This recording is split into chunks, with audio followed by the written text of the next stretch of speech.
what's going on?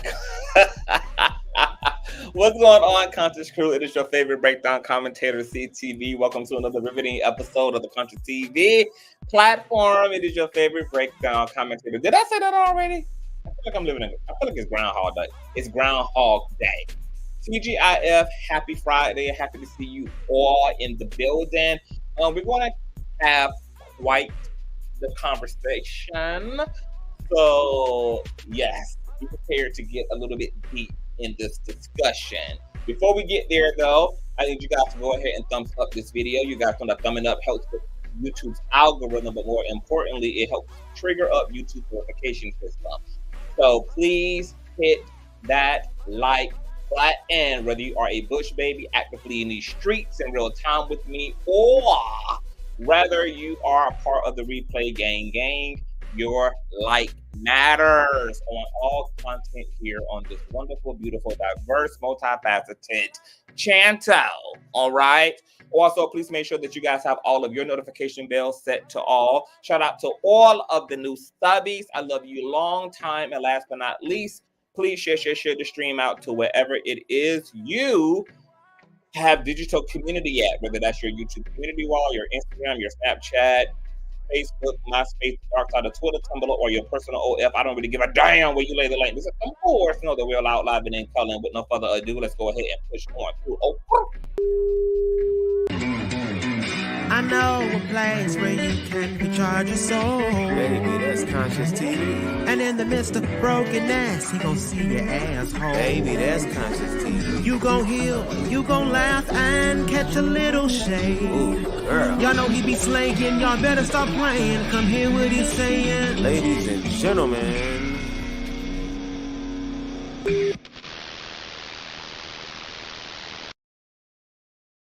All right, let's get into it. Let me shout out to my conscious crew. Let's go down the roll call. Hey, Sin, what's going on, Miss Sasha, who is a new subby here. Everybody, let's welcome Miss Sasha. Hey, boo. Hey, Monica, what's going on, Tanya? Hey, Dreaming Edmund, what's going on, T-Talk with Shay? Hey, Deborah, what's going on, Dion? Hey, boo, what's going on, Star? Hi, Katie. What's going on, Tehran? Hey, Vala. Hey, Shauna. Hey, Ian Gardner. Hey, Willow. What's going on, Katie? Hey, the charity, the gift. BS really speaks. What's going on, Link to Ma? Hey, y'all. Hey, Faith is the substance. Hey, boo. Hey, Tanika. Hey, the kid. What's going on, my other Sin? Hey, y'all. It's been a minute. Like, what's the last time I've been live? I was live, what, 3, 4 something days ago? Maybe? I don't even know, child. But it felt like it's been a minute, honey. Netflix got my neck in a literal chokehold, girl. Like, I did not know that Netflix was giving all that it's been given, child. I've been watching every damn season of Love is Blind. I just wrapped up, season 6, which was the last season. Girl, that thing is so good. That thing is so good. That thing is so good. I've been this close to going live and just inserting myself in the middle of this whole situation, because I really don't like to do reviews unless I start at the beginning. You know, I don't really like to jump in on shows when they kind of like halfway over or they already done like rounded things up, even though Season 6 is still going because they have a reunion on the 13th of this month. But I did not know that Love is Blind was this relevant to the culture, because I see that the Breakfast Club been chiming in, girl, you know, and that this show is being reviewed. And I was like, okay, because I was thinking like maybe I was the only one feeling this little Netflix reality show, girl. But this last season was off the chain. I got so much ish. I want to say it is so much going on. There's so many things worthy of speaking about when it comes to emotional intelligence, when it comes to dynamics of love, when it comes to the whole social experiment of Love is Blind. This whole idea of building an emotional connection before you even get to do all the physical stuff, girl. It's so much ish that I just want to tap on the ass of and kind of expound upon. But if y'all want that, I may do an old nasty review, girl, in Patreon. But depending on how y'all feel about it, y'all let me know, girl, if y'all want to get into season 6 of Love Is Blind. Let me go ahead and shout out my supporters before we get deep off into this thizzle, honey. Let me go ahead and shout out my baby mother Star, honey, for the nasty piece. Cash App, thank you, baby. Shout out to my moderator, the Warlock. Oh, shit, Warlock. This must be back due. God bless the Warlock, honey. Don't send them to hell, Lord. Don't send them to hell, Lord. Okay, we pro witchcraft around here. Thank you, Warlock. Thank you to my baby mother, Tanika, who says, hey, baby daddy, spill the tea. Oh, my God. Let me go ahead. Thank you, baby mother. Let me also shout out Lakeisha and shout out my baby mother, Lolisa, Tarita, Marquita, and my baby mother, Jace, and Elisa, and Tanya, and Latoya. Okay, those are from previous lives. I don't think I had the opportunity to get around to shouting everybody out, doing all of that. And speaking of Warlock, let me go ahead and bring my nigga up. What's going on, the Warlock? What's going on, Conscious? You make sure when you do a review, you do not call me. I ain't falling for that trap again. Ain't no way. But you know what? You probably need to check it out because, you know, anything that I say is good end up turning you and your household out. Oh, my God. Like that Spaceman watch. So season 6 of Love Is Blind is definitely, once I started watching that thing, I just had to stay the whole course. I realized I can't watch nothing on Netflix without it dragging me to the end. It just drags me to the damn end. It could be 27 damn episodes that take 3 days to cover, and my ass got duct taped to my eyeballs, wide open, glued, taking no sleep pills to endure the whole damn season. Like, really be having its foot on my damn neck. Like, the content over on Netflix, it's like, I'm actually proud of Netflix. I just was not a Netflix girl. Like, I'm literally tardy to the party. I just started getting into Netflix this year. So, oh, wow. That's, yeah. really I never really understood the hype. I was never a living witness to the Netflix phenomenon, but I get it now. I get it. And for $6.99 a month, it couldn't be a better deal. Speaking of cheap shit, I want to welcome Reckless Logic to the platform. Hi, Reckless. Hello, how are you? Happy Friday. I am loving the back. Girl, you coming through in HDR. Period. Like Girl, I've been hot over there. I've been looking at a whole bunch of YouTube mastery classes on how to upgrade this, make this look like that. That's what I've been doing, girl. Love this visual, like the colors, because y'all know I'm an HD girl. I love colors when they vibrate and pop off the damn screen. I'm a very color dense visual artist. So this is my whole style right here. I love this. I love it. I love it, girl. You don't touch another goddamn button, Batman. Leave the Batmobile alone, bitch, for everything go yellow. Leave it where it is. Yeah, I got you guys. This is it. Okay? I'm not going to touch nothing else, I promise. Okay, all right. So we got to get into, hold on, okay, so we got to get into, okay, so we're going to have two different conversations here. Hold on. Oh my God. Hold on. I got two phones. I think some of the cash apps coming through late on my other phone. Okay. So we're going to have two different conversations here. First, I want to speak about TeaGIF, and then I want to transition into another dialogue, and that's where things are going to get really interesting. Okay. Now, you guys know that when Funky Dineva had left Foxo, he left aggressively, and he left controversially, and he left attempting to light a match to the whole goddamn house over there. and had it going on between him and Fox. So, as a result of his departure, obviously there was a massive opportunity for change to happen, you know, to replace him.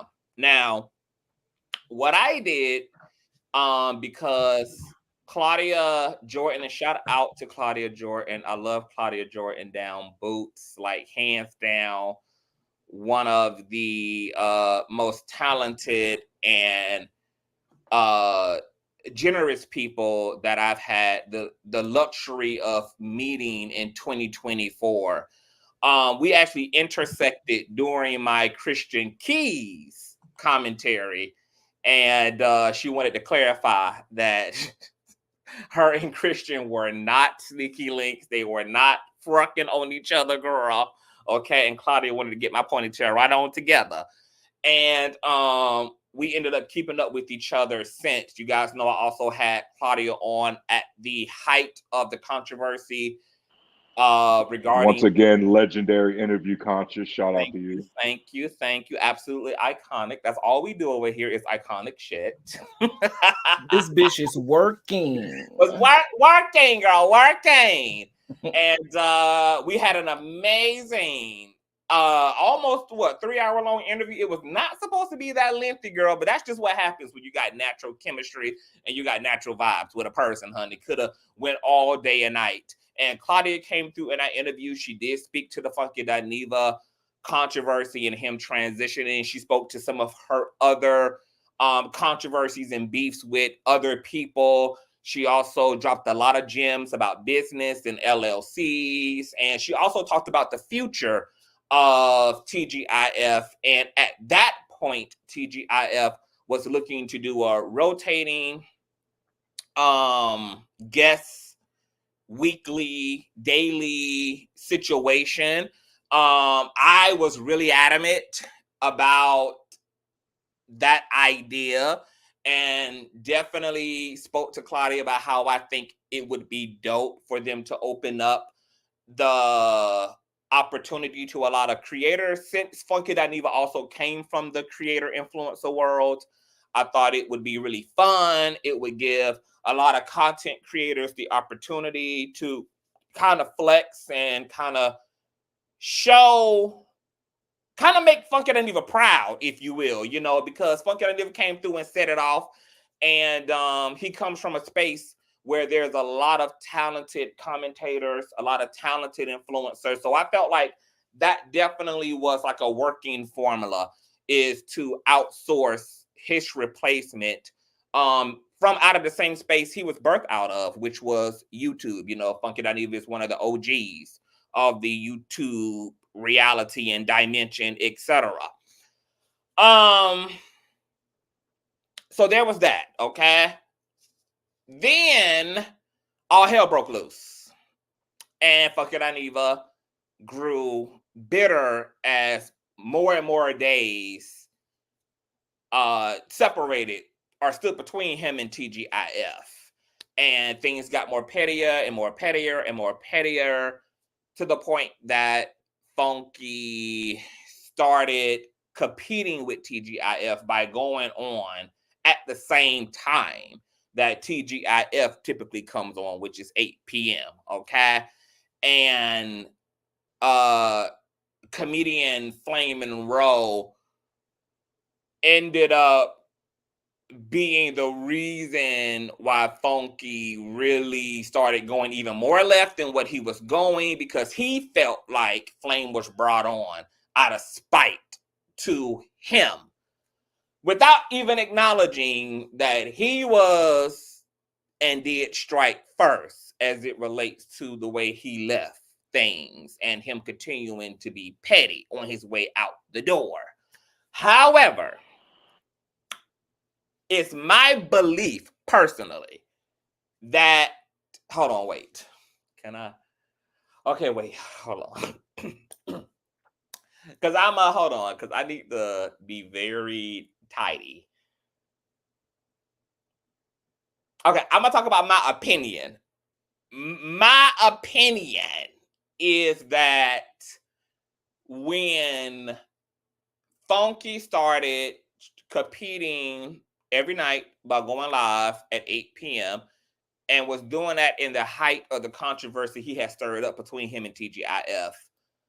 There was a lot of fan warring at that point, and Funky Dineva was reasonably running the numbers up, 11K, 20K, in his chat. And there was a noticeable, like 3K, 4K, and a lot of trolling being done to TGIF. My opinion is that the producers then kind of put things on a back burner when it came to influencers and really started going for celebrities and people who were like really well known, whether that be reality stars, etc., because they didn't want Funky Dineva to show them up. Okay, that's my opinion. Now, you guys also know that there were a lot of content creators that people were looking to and were interested in seeing on TGIF. That be myself, that be Make It Make Sense, that be Sean Davy Way, that be Bondi Blue. These were the names that kept kind of typically coming up out of the vortex, etc. And you guys know that Claudia had, in her interview with me, has said, I definitely would love to have you on. You're really dope. Boom, boom, boom, boom, boom. So, of course, all of you guys were very interested in seeing me over there. Now, without saying a lot, because I can't say a lot, what I can say is there is things happening and good things happening. And I just first and foremost need y'all to understand that. That there are things very, very wonderful. Very wonderful. Very, very wonderful things happening. And you guys may be surprised at what you guys will be seeing as well. Okay? So just keep your eyes and your ears open. You guys know that a lot of times when one door swings wide open, it leads to another door that leads to another door that leads to a even more interesting door as well. All right. And you guys know I like to work and then work and then. I ain't really a big talker. I'm a real big doer. Okay. You guys know our motto for 2024 is we gonna talk less and work more. So I want to thank Claudia Jordan. I want to thank Claudia for making space. I want to thank Claudia for advocating. I want to thank Claudia for standing by her word. I want to thank Claudia for just who she is, because she's doing what she does not have to. And I love the vision and the desire that this woman has to literally, hold on, because I gotta be careful.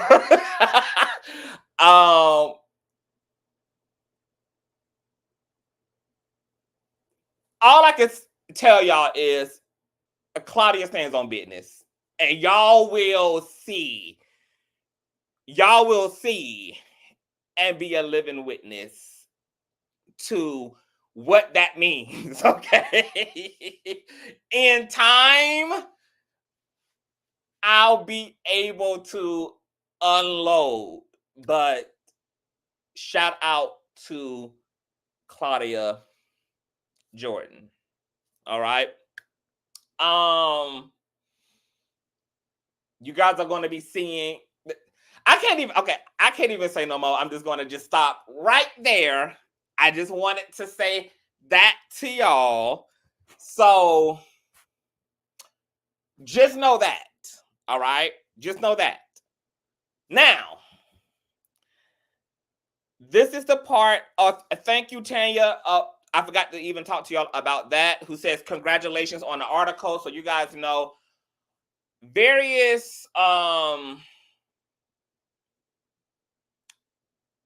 editors have been reaching out to me because my name is ending up in spaces. People are putting my name on the table. My face, my visibility is popping right now. And so I've done like several interviews that you guys will see published throughout the coming months. This next interview that you guys are going to see is a visual interview. Is super dope. I can't go into details about that either, but you guys will see that coming down the pipeline. The industry is aware of a bitch, okay? And it's a very interesting experience to have when you're like wide open for the journey and you get to see every little piece slowly come into the mix. So you guys are going to be seeing a few different publications that reached out to me in order to talk to me about my presence on social media, about where I come from, what I stand for, who I am, where I'm going. And they're considering me the next one up. So there's all of that. And I'm super grateful and I am remaining super humbled about all of that.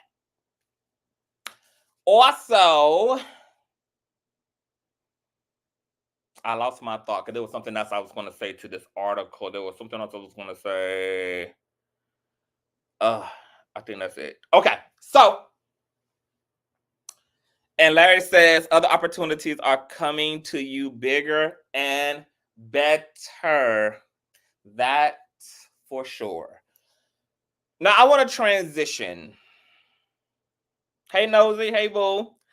Now I want to transition. CTV own show. Look, keep talking. Keep saying all of that.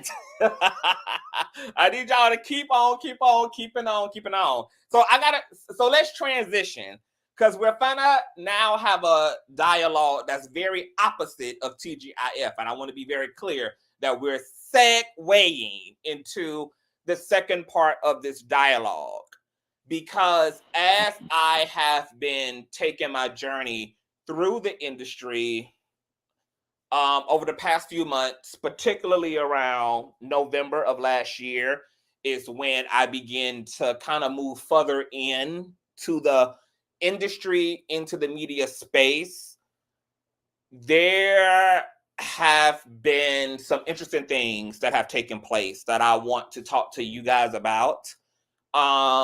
That also have kind of brought me to a place of a moral dilemma. And maybe this is where Reckless and Tarus can be of assistance in this conversation, because this shows up in every facet of life, not just entertainment, but just in business. It shows up in just every facet of our world. How can I have this conversation? So you guys know that I'm very communal as a person, period. I'm very communal as a influencer, as a content creator.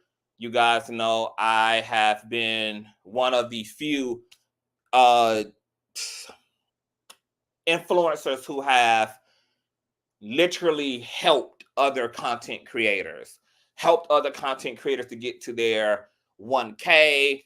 I have interview with everybody who has wanted to interview with me. I have shouted out platforms. I have no problem speaking other people's names. I have no problem advocating for other people, even when it came to the TeaGIF structure of rotating chairs. You guys know I went into those conversations with Claudia, also pushing that and advocating for my fellow content creators and influencers, and not just thinking of myself. That's just how I am. That's my nature. That's my mentality. That's literally what I do. That's literally who I am. However, over the course of last year and this year, I have ran into other people who are not that way. And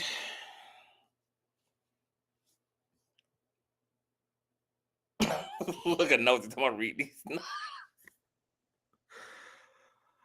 CTV put the word out for a good lawyer and send them my way. I'm about to handle.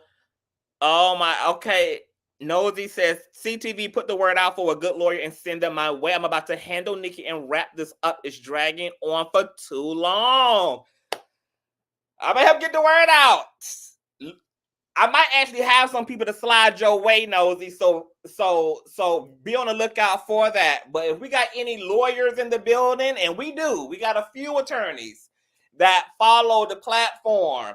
Nosey is a part of a very high-profile lawsuit against a super freaky grandma in hip-hop, and she's looking for effective and sufficient representation. So any of my qualified licensed attorneys in the building, I need you guys to, contact me if you're interested in representing Nosey in this litigation, or contact Nosey herself. Nosey has a YouTube channel. I'm going to also put Nosey's information in the description box as well. You can contact her directly or contact me and let me know if you're interested in representing the case, etc., girl, because Nikki really don't have a case, to be quite honest. So any lawyers, any licensed attorneys, where are you located, Nosey? I think that Nosey is in New York, right? Any attorneys, because I know that attorneys require a jurisdiction in order to represent clients effectively. Oh, where are you located, Nosey? Is it in the state of New York?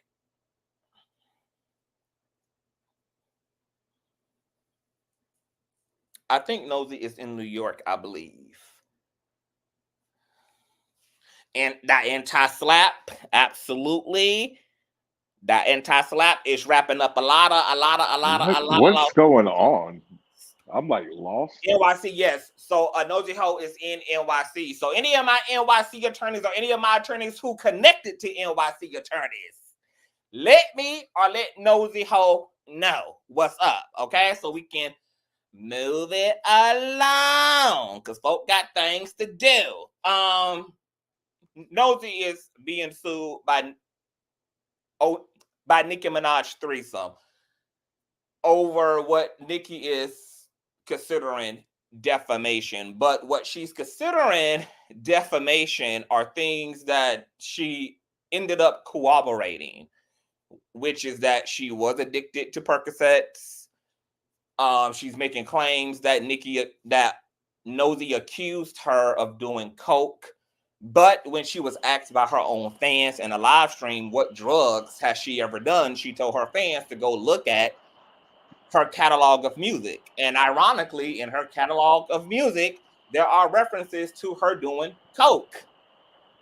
So it seems very frivolous, and it seemed like she put her foot in her mouth with this lawsuit, particularly around allegations that she do drugs after she ran everybody to her personal journal, which is her music. And there's Kokio in Tokyo and Tokyo in the Kokio, and her talking about doing snow, which is another reference to cocaine, as well as references to various other pills and damn potions.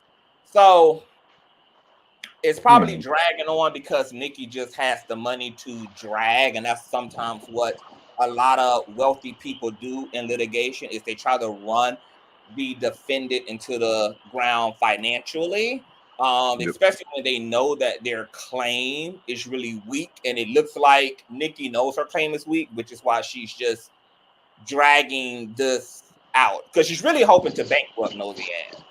Now, somebody tell wannabe Hillary Banks to read the damn room. Okay. So, but we'll come back and we'll come back and get into that. Maybe I'll have Nosey come on and she can discuss her situation in whatever degree is safe for her to do so publicly, and we'll Can get I in. say something on that real quick, Conscious? Sure. Y'all know when it's a serious statement, I gotta put a face to it. Nosy Ho, I don't know you. I am a huge Nicki Minaj fan as an artist. Oh God, you a barb? What's You a barb or not? You a barb? Hold up. Oh, I think he's sick. I think his signal had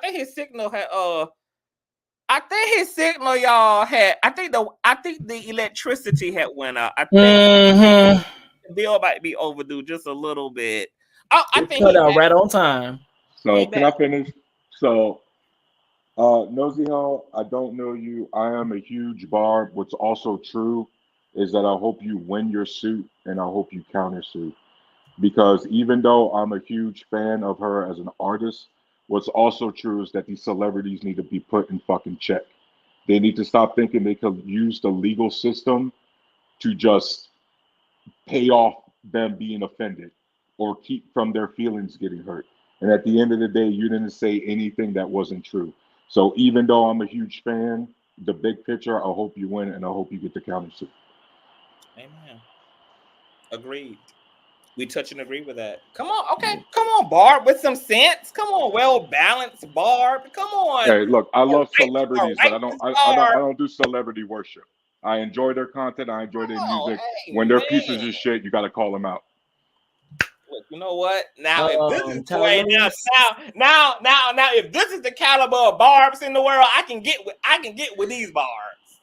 Don't spoil it, bitch. Don't spoil it, bitch. We gonna let well enough be well enough. I just caught a little bit of cap, but it's okay. You know what? So going back. I'm sorry. I have to get this out. He said he don't do celebrity worship, but last time wasn't he giving you hell because of Cat Williams in that interview, and he did not want to admit that Cat Williams was full of shit. But okay, continue. I just wanted to. Cat, we talking about somebody getting sued right now, Reckless. Come on, that's different, dog. We was just having a nice little celebrity debate. Right now, Nicki Minaj is straight up suing somebody over the truth. That's hot garbage. You know what I mean? Nosey says that it's an easy win, and I'm definitely going to win and sue. Then I'll brag on YouTube and flash my money at the broke haters. And what Nosey meant to add to the rest of that is that she gonna also give me my help her find an attorney fee as well. So we both gonna be coming back to YouTube bragging, okay, and flashing them dollar bills in the faces of the haters. So to see, I'm about to put Nosey ass on contract for my damn 5%. Okay, so. Damn, Reckless, you had to call me out like that. So going back to the initial topic is I want to talk about, because I don't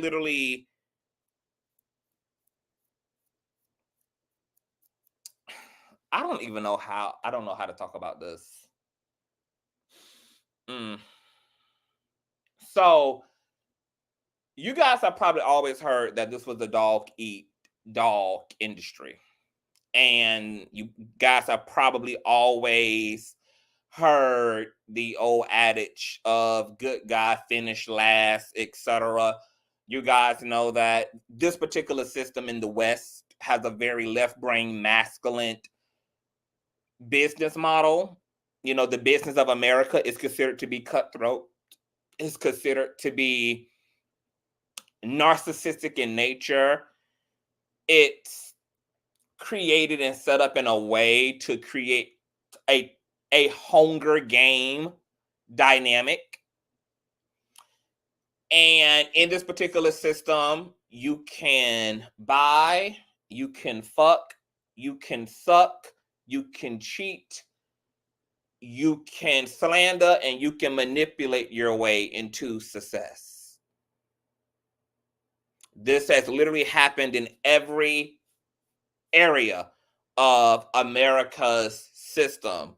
Remember that big scandal that we had years ago where some college students were found to have had their admissions into college purchased on behalf of their wealthy parents who brought their way into these Ivy League schools?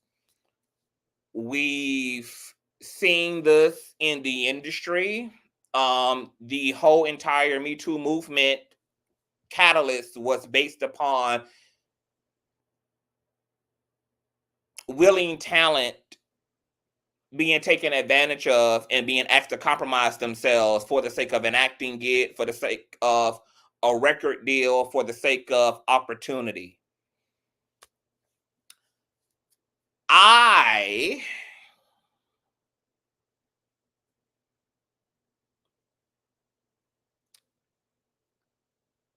am kind of stumped because I was in a situation not too long ago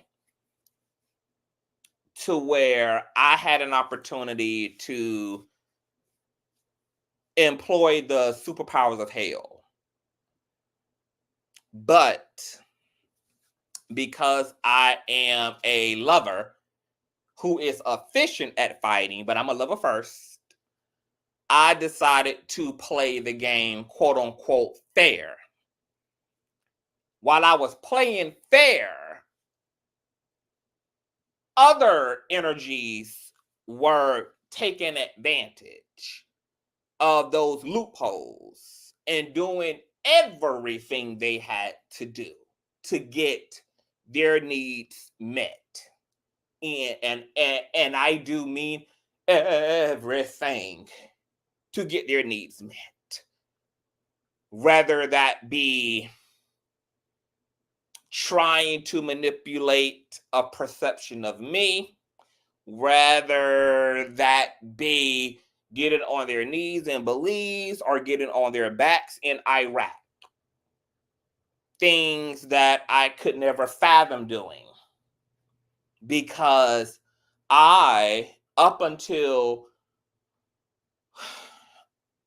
2024, thought that despite knowing that people play the game a certain way, that for the most part, those were like isolated incidents, and most people competed on the measurement of the actual rules at hand. You know, in my case, it would be talent and qualification and talent. But because people were able to do a bunch of other things to get to the finish line, that finish line they got to. And this shocked me because I have never seen it happen in real time. This was my first time not just hearing about this type of war strategy, but actually bearing witness to it for my own self, with my own ears, with my own eyes, with my own faculties. And I was distraught because it was a blanketed receipt that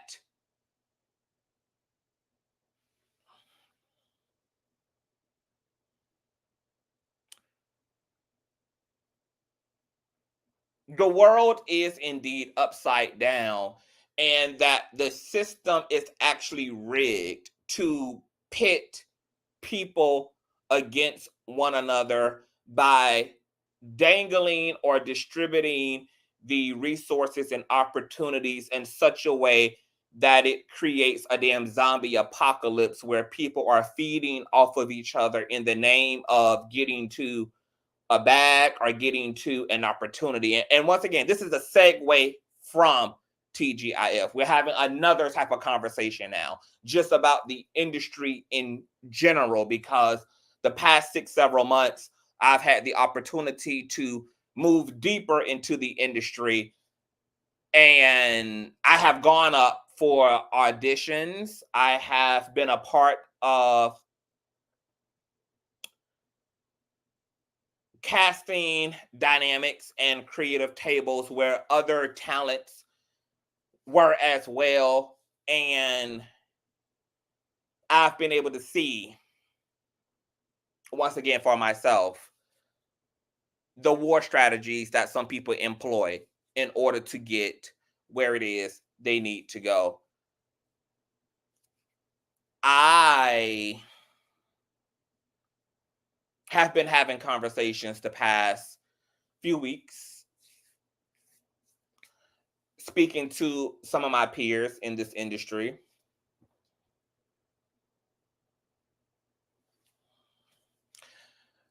And I was even more heartbroken to learn that I indeed apparently am going to have a more difficult journey to the promised land as a result of a communal,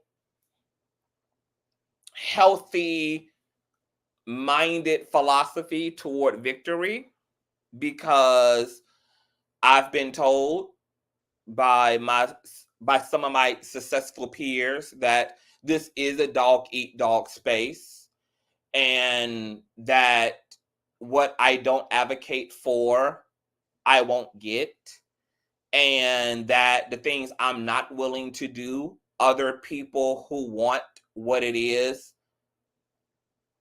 I desire are willing to do those things, and that not prioritizing myself first and foremost,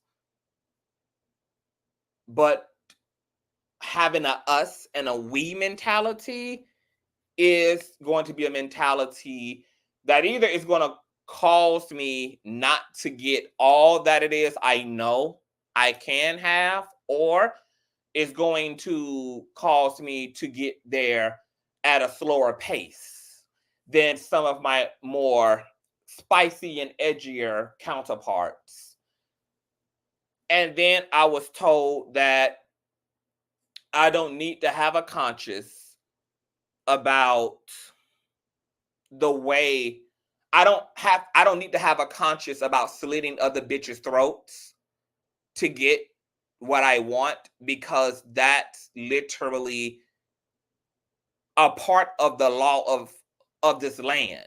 That's a part of the rules. That's a part of this masculine business strategy that has been employed and instituted for decades and centuries to draw blood out of your competitors, to draw blood out of your enemies, to absolutely become narcissistic minded when it comes to money, when it comes to opportunity, when it comes to success. Think about nobody but your fucking self. Only prioritize getting you there solely. And then if you have the liberty and the luxury of sharing and coming back for people, then you do that. But you go in, fangs out, claws out, drag out. This is a fucking war zone.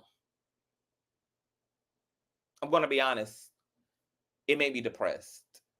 And it made me so depressed that I wasn't even able to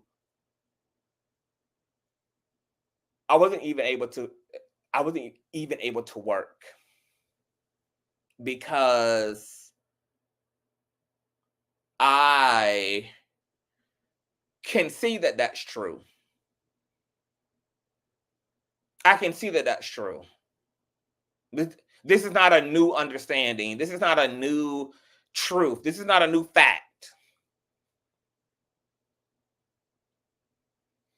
And I have a lot of fucking issues with this being the case, because the system literally is communicating back to everybody who has to navigate it in order to get to their careers, in order to get to the desired outcome, that even though there are standard rules that we're saying all participants need to adhere to, there is also these shadow rules that are just to be understood. You're not going to find these shadow rules in the fine writing. You're not going to find them in the black and white or in red ink. These are just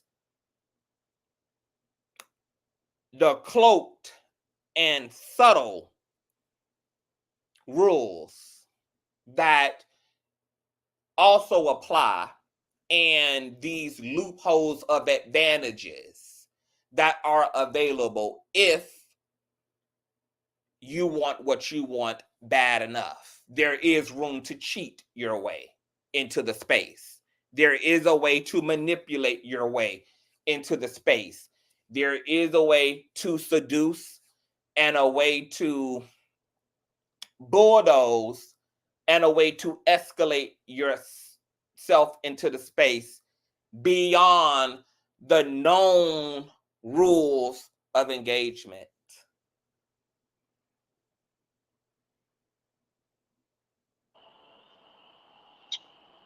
Guns N' Roses, welcome to the jungle. Now, here's where shit gets even more complex at.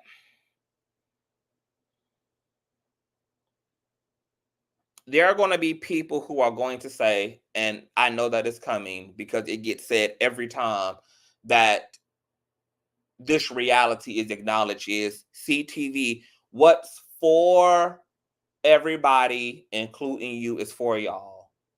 I have to rebuke that in the name of the Father, Son, and the Holy Daughter. That's just not true. Because that notion would only apply in an idealistic world where the rules were, in fact, just the rules and the only rules. If we're going to say that what is for everyone, then what we also don't realize we're saying is that there is no need for any fight that's currently being had by any group in this system in an attempt to get access to what is theirs and what is fair. That means that the women's equality movement needs to shut it down. The Black Lives Matter community needs to shut it down. The LGBT community needs to shut it down, because according to the philosophy of what's for you is for you, means that you can rely on hope and rely on time to eventually work things out fairly. And if we really believe that, there would be no fighting being had or being done by any group. The reality is, because we're not in an idealistic world, most groups and individuals are not getting what they rightfully deserve because the system won't allow them to receive it. What's for them has already manifested, but there's been a big ass barrier between them and said resources, because you have other agents of chaos, you have capitalistic principalities in place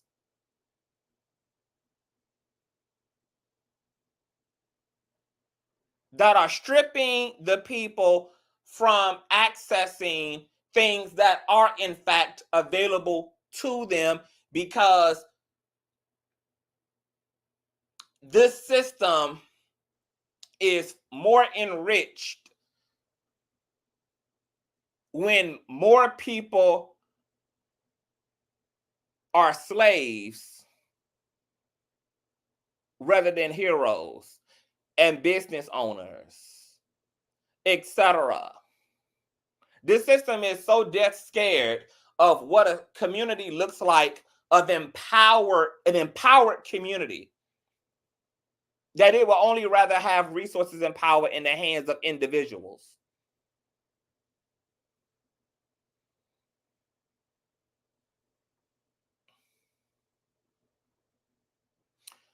My dilemma has been, now that I know that everybody that I'm running a race with is not playing according to the rules, I feel stupid on one end if I continue to have a Mr. Rogers attitude going forward. Because I'm literally willing to ignore what I now know and insist upon what I want it to be, which is a fair run, which is just me willingly sabotaging myself when you know that everybody else in the goddamn room is cheating.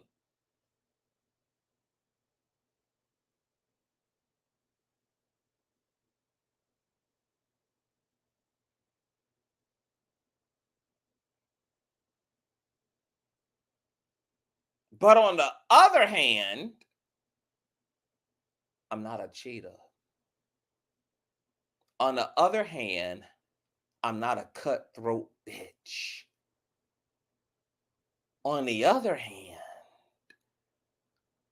I don't slit bitches' necks open to get to the next step. I've never had to cut a throat to get what I want. But in the space I'm in, not doing so only gives me two options: to either be happy and to become content with what I have and accept that it may be all, for the most part, that ever will be. And on the back end, I'm able to sleep well at night and have a conscience and go to bed as somebody that I can stand by and somebody that I can go before the Father, Son, and the Holy Daughter boldly and proudly as, that I can face the universe when it's my time without fear and trembling, because I stayed committed to my morals and my values and my ethics. Or I can say to hell with all that shit and do unto my competitors what this system allows them to do to me as a competitor.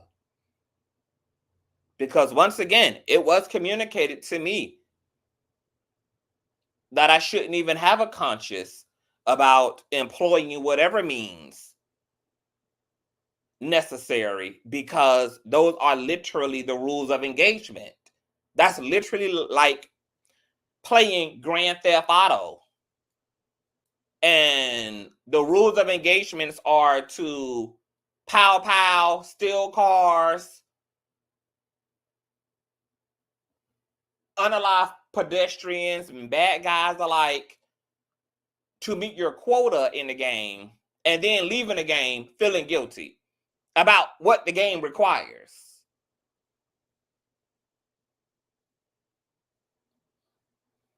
Tyrus.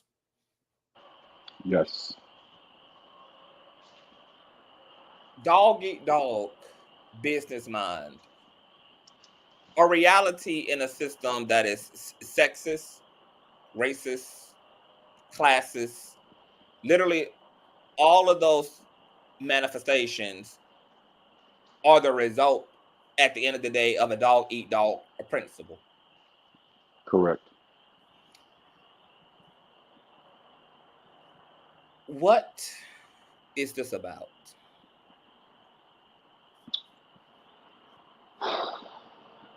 Human nature.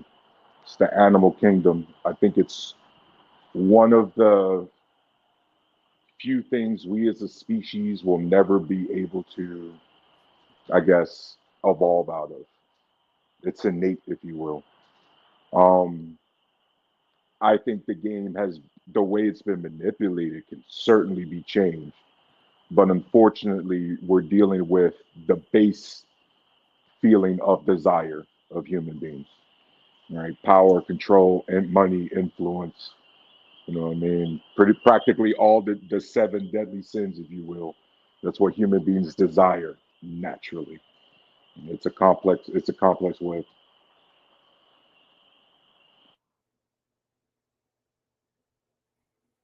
If I'm being told that I don't need to have a conscious because the nature of this game is nasty, that essentially I'm an athlete and that success should be considered essentially a sport, then Yeah. should I then forfeit a conscious because I'm to look at myself as a soldier on a battlefield and the nature of the game is to win? Does No. that make then the slaughter and the brutality acceptable and justified? Am I to integrate and to lose sight of my conscience because I'm an athlete? No. And here's why. Human beings do nothing to the ecosystem. As a matter of fact, we help sustain it when we only hunted just to sustain the village. The moment we started hunting as a sport, trophy hunting, just for shits and giggles, is the moment we became a plague to the society, or in modern times, that's what I consider selling the soul, right? I agree with you that this is what we call a meritocracy, right? This is survival of the fittest. This is the cream of the crop. Even still, conscious had you've seen it before. I know you're not that big into sports, but you've seen how many people got a position simply because they was born to the right parents, went to the right school, knew the right coach, right? Like there's so many different things where even in a meritocracy, there's still so much rampant cheating. Even in a spot where it is supposed to be your skill set, your pure athletic ability, aka your God-given talent, it was supposed to matter the most, still doesn't matter the most. And you know, it makes us have to live on two different planes of existence. We have to wish that it gets, to where we want it to be, but then there's a point where you have to play the game because even the people at the very top still exist within the game.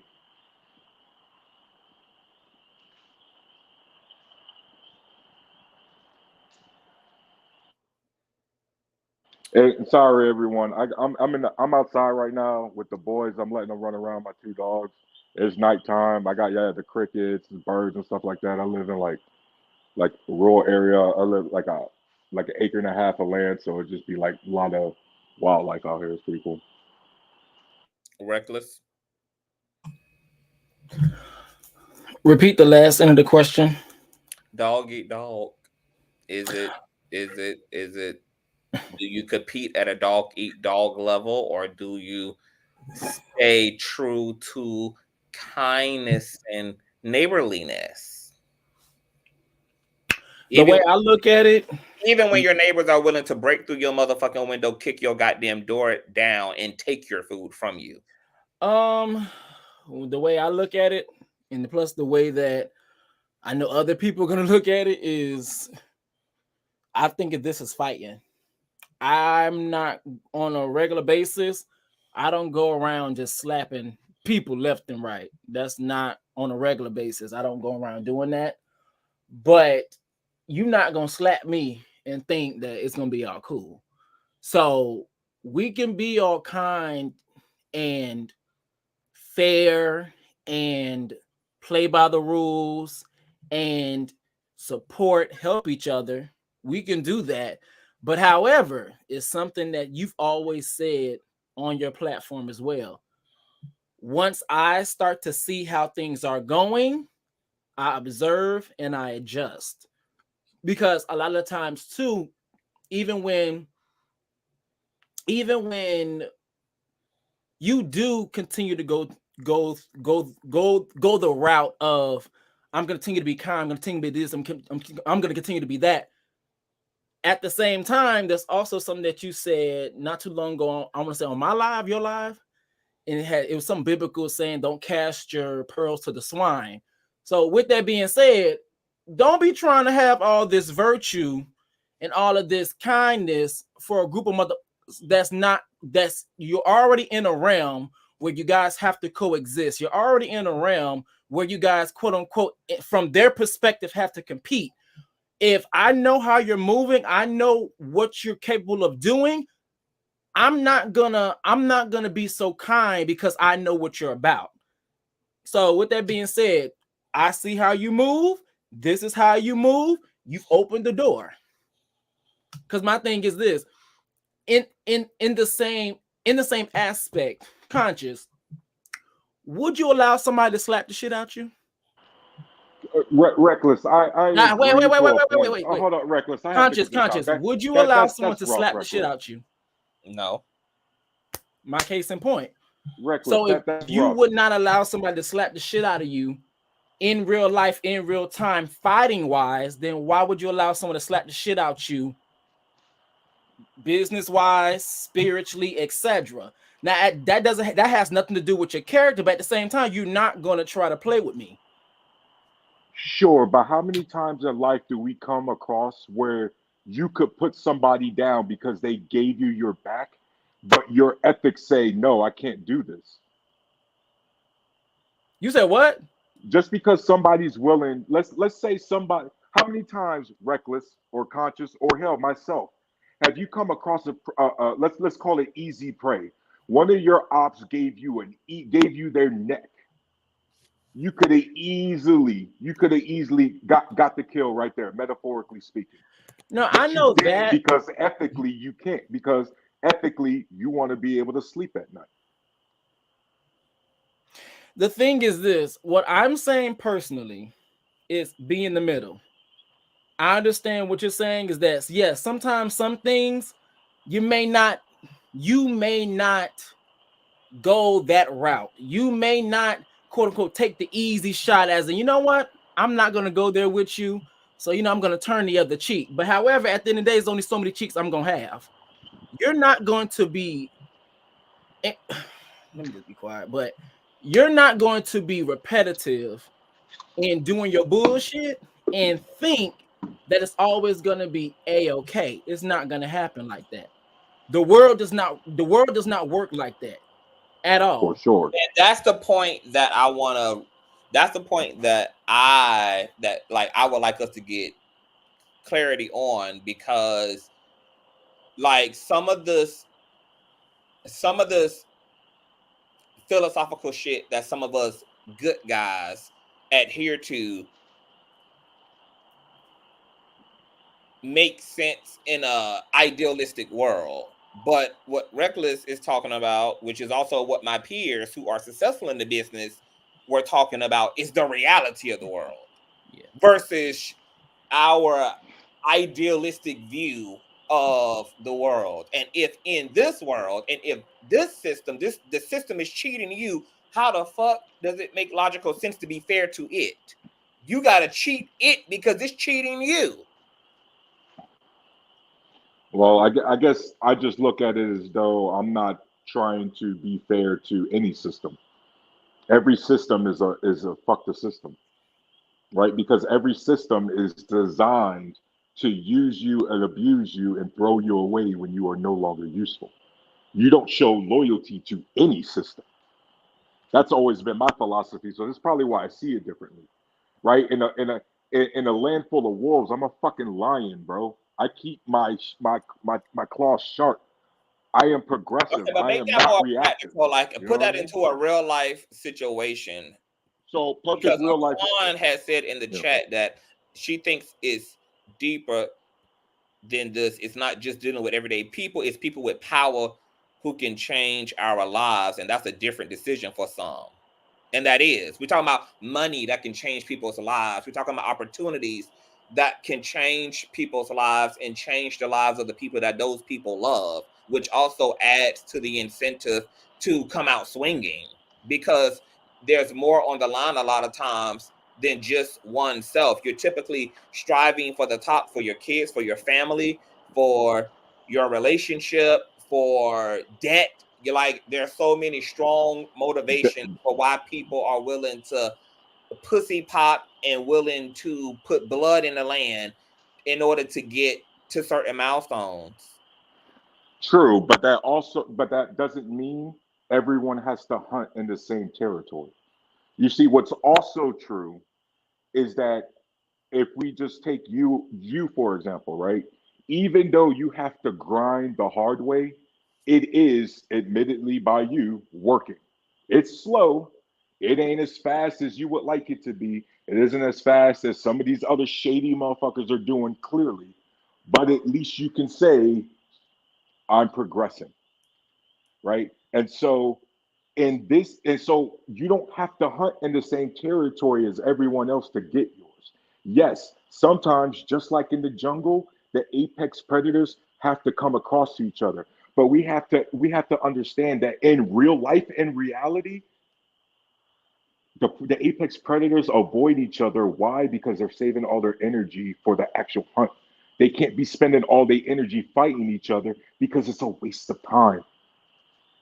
You see, that's the other aspect of all these different things when we're talking about survival of the fittest, when we're talking about all these different get backs, is that at the end of the day, conscious, you haven't, because when we're talking about selling your soul here in the media, like, people, this is not, we're not talking about literally selling your soul metaphorically. This is what we're talking about. Where do you got to screw over somebody, knowing intentionally screwing over someone to get this shot? That is what selling your soul is. And so far, so way, consciousness progress has your progress has been slow, but you get to go to sleep at night because you didn't sell your soul. But that's the thing that I find to be interesting about the whole notion of selling your soul in the context of, if these are the rules, is it considered selling your soul? Though, Like, but again, they're the rules for if them. you play on a football team and you know that tackling and throwing your competitor to the ground and beating the hell out of them in the wrestling ring is literally how you get to the belt. If you are in karate competitions, or you a kickboxer, if you in any sport, like, if those are the rules that people can get injured potentially, that yes, you can fight with an aggressive means, is it even selling your soul when that's what you are allowed to do, and that's what the law of that land is? Well, okay, so I want to clarify, or at least on my statements, because I'm gonna have to get off soon because my computer, and I got something else I'm gonna have to handle. But from my standpoint, for my clarity, so I'm clear on what I'm speaking to directly. I'm referring to, I'm using conscious as an example. Is that when I tell conscious, when I'm saying from conscious, when I'm speaking to conscious, I'm saying in terms of, if you see said person moving a certain type of way to destroy you, then you have by all means protect yourself and fight back. The reason, another part in that I want to add and make sure I make very clear, is that conscious is able to coexist with other titans. He's able to coexist with smaller content creators. Hint, hint, my black ass. He's not out here doing me dirty. He's not out here doing Larry dirty. He wasn't out here doing Tasha K dirty. He's able to coexist. So when I say fight, I'm not saying just go out of your way and just dog every single last person. He's clear that there in said spaces, there could be many titans.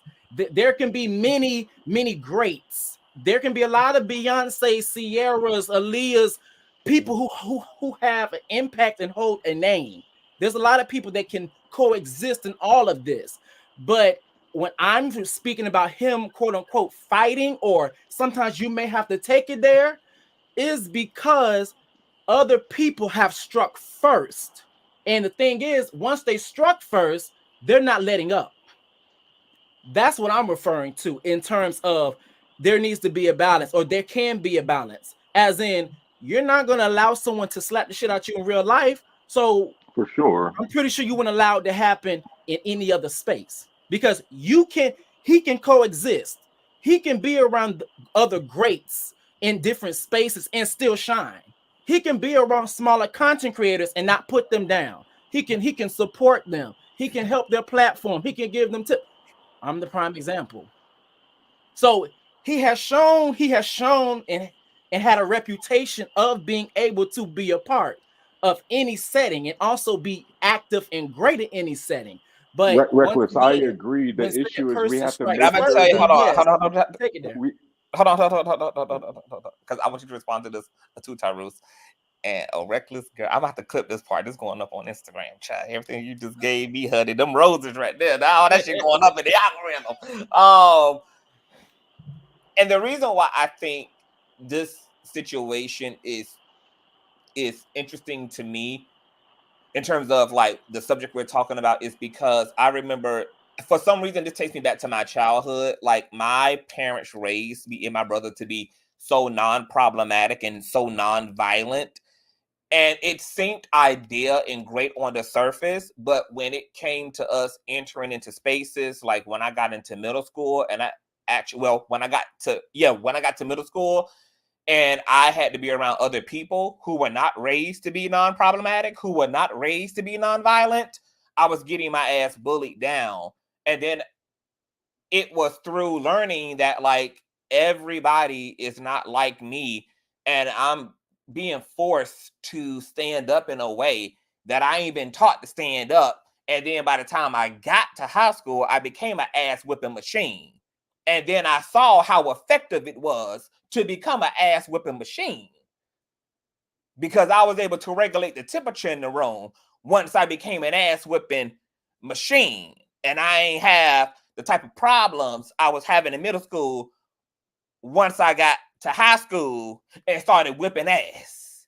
And this situation is interesting to me in the similar fashion, whereas I'm questioning if I am the one being illogical by taking a certain type of energy into a space that actually makes me more vulnerable and that actually makes me more subjected to abuse than not. Because this space, in terms of the world of business and growing your business and in entertainment, where you are constantly competing, whether you like to think of it that way or not. I'm somebody who always says that I'm competing with myself, but obviously I'm not just competing with myself in the larger grand scheme of things, even though I only focus on competing with myself in all actuality. But being put in situations where I can now directly see the advantage that other people have when they are also focused on the competition outside of themselves, and how effective they are able to be when they prioritize their own well-being over the condition of the other party, and rather I'm okay with, because I feel like I would be living in a fantasy world that don't exist by continuing to go forward saying that I'm going to take a golden higher level consciousness into a system that currently does not necessarily reward that consciousness, that makes the rules of engagement a bit more broad and general, where almost anything can happen. And how a lot of people have, quote unquote, played the game in order to get to their desired outcome, and then recalibrate it back to how they want the world to be once they felt they were in a position to actually create that world rather than be in a position to have to obtain that world first. Like when you in the business of trying to get there, a lot of people don't feel like they can afford to act like the world is something that it in fact is not. But once they're on the other side and they do what they have to do to get to where it is they're going, sometimes they then turn around and change things at the top and create spaces now that they got the resources to do so that the journey for other people coming into doesn't have to cost them their emotional well-being, their mental well-being, or have them be compromised in some way, etc. But when you are not the author yet, and those people that do that in these spaces are a minority, the larger space is ran by the superficial, the shallow, and look, even I know that this business, especially the business of entertainment, it is more relationship based than anything. That's also the business of music. That's why you think we have so many non-talented pop stars, so many non-rapping ass rappers, because it's not a talent game. It's is you gonna let me fuck on you game. It's a payola game. It's a who you know game. I would say who you know plays a larger role than any damn thing else in this game. You technically don't even have to be qualified if you know the right people. Yeah, that's the feature of social species like ours. You know what I mean? Everything is based on relationships. I mean, And that would be cool if that's what the rules were. If the rules said the people who get access are the people who in the highest level of relationship to. But that don't be what the rules be. The rules be if your test scores can be. The rules be if your degrees look like. The rules be if your talent level, but secretly it be, is you gonna let me fuck and who you know. I would be fine with those being the rules if those were the standard publicized visible rules. But those ain't the publicized visible rules, even though those are the real rules.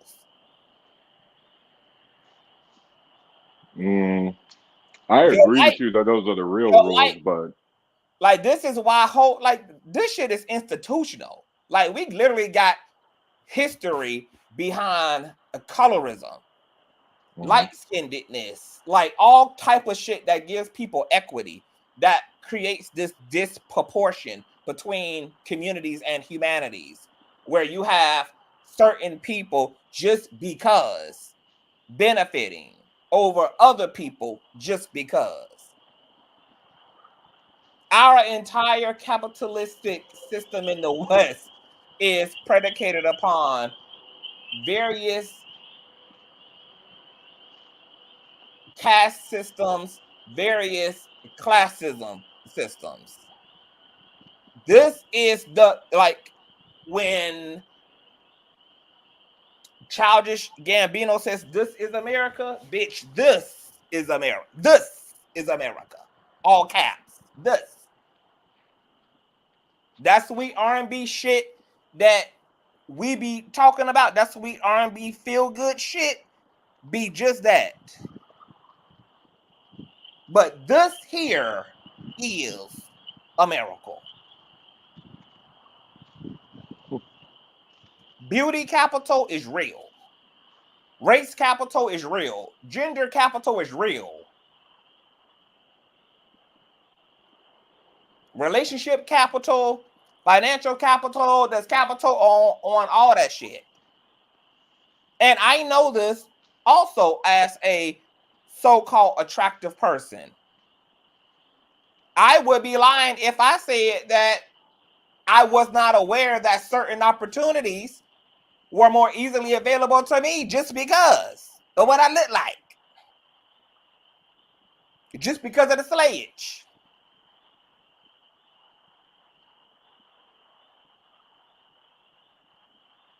This is a reality. And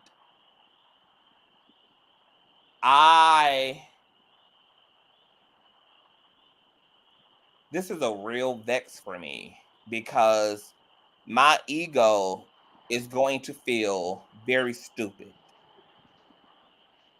continuing to play the game with my heart. At the same time, I'm battling with that because I'm also blessed. I'm not sitting here as somebody who is not moving and shaking. I'm not sitting here as somebody who is starving. I'm not sitting here as somebody who is without opportunity, because when one door closed, another one is opening, and then another one is opening, then another one is opening. But at the same time, it also doesn't change the fact that the system is rigged and people are permitted to be cutthroat in whatever way that looks. Sometimes that's sucking and fucking. Sometimes that's payola. Sometimes that's who you know. Sometimes that's whatever.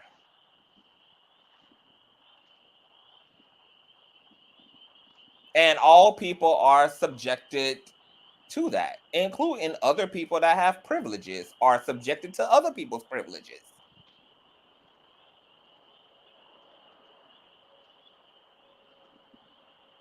In my head, I hear, you a dumb hoe if you continue to take it easy on these motherfucking hoes in this business. You keep advocating for all y'all when none of these bitches are thinking about a you, bitch. None of these bitches are thinking about a y'all. You the only Smokey the Bear asshole out here worried about the motherfucking community, bitch, when the motherfucking community girl is worried individually about getting to them tables first and foremost for themselves. Them hoes ain't advocating for you. Them bitches ain't thinking about you. And because you're actually gifted, girl, actually, you'll be the first bitch to be taken out because you actually are competition. You actually being a competent competitor also puts a target on your back. You looked at as a threat. So you'll be the last bitch that a bitch will be advocating for who's also in the race with you. And you gonna sit here and have this motherfucking New Testament ass attitude toward these motherfucking narcissistic assholes who don't give a fuck about a community, nothing, about a us, nothing. But my spirit, my spirit is saying, CTV, your Lord and your Savior told you that no good deed goes unpunished, and that this world does not belong to the Father or the Son. Right now is being rented out by the devil itself. That is who the ruler of this kingdom is. And that to be here is to not be at home. Bitch, you here on assignment. You are going to be persecuted. You have a cross that I have not told you to deny, that I have not told you to make comfortable, but that I have told you to pick up. You have come into this world, into this space to bring light. And if you have to die doing so, then that is your motto.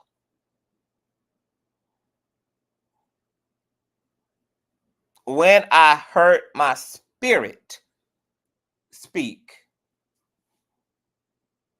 it caused my perspective to change about what the attitude and the psychology of some of my peers are who have a more material centered attitude about the material world. And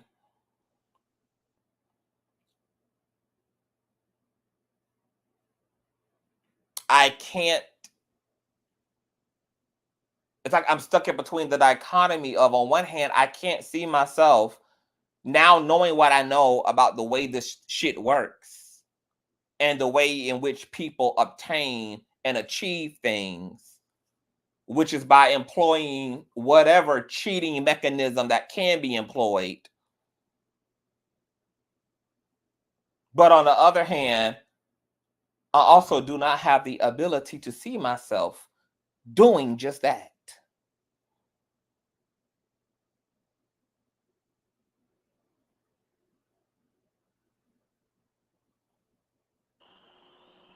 I, like any other, because what I'm wrestling with is my spirit and my humanity. Because like any other human being, I have dreams, I have standards for myself, I have convictions and a deep connection to what I know I'm called to do. Very aware of the level in which I can have the things that I desire. But at the same time, the authors of the confusion of the system require and will choose those who will compromise themselves in ways that I could never. Which means that I'm also would have to be okay with sitting to the back of the bus and waiting until all of the whores and the heathens to get off first. Conscious, how close have you come? Hold on. And I would have to be willing to accept that even after the whores and the heathens get done, that there will be any energy to take an honest, integral look at me and what I bring to the table to get into the dough. Because that would be the assumption that that the space will still be accessible. But as this world continues to become more dense, there's more whores and heathens on the bus to Midtown than they're not. So it's a long wait until it's finally your turn. And even with it being your turn, because you ain't even gonna do what them folk gonna do, it's still a matter of rolling the dice. Of rather you're gonna be seen and heard and followed up with. So essentially, what it boils down to is you can play the game and you can slit these motherfucking hoes' throats because you know that they brought a knife to the knife fight too. Or you honestly have to settle for contentment if it means keeping who you are entirely intact, which means that you also have to allow a certain level of your dreams to then die unto you, that you have to give that up, that you will have to be willing in the end to be okay with what it looks like right now is what it'll look like 10 years. You'll have to be okay with the period being put right here.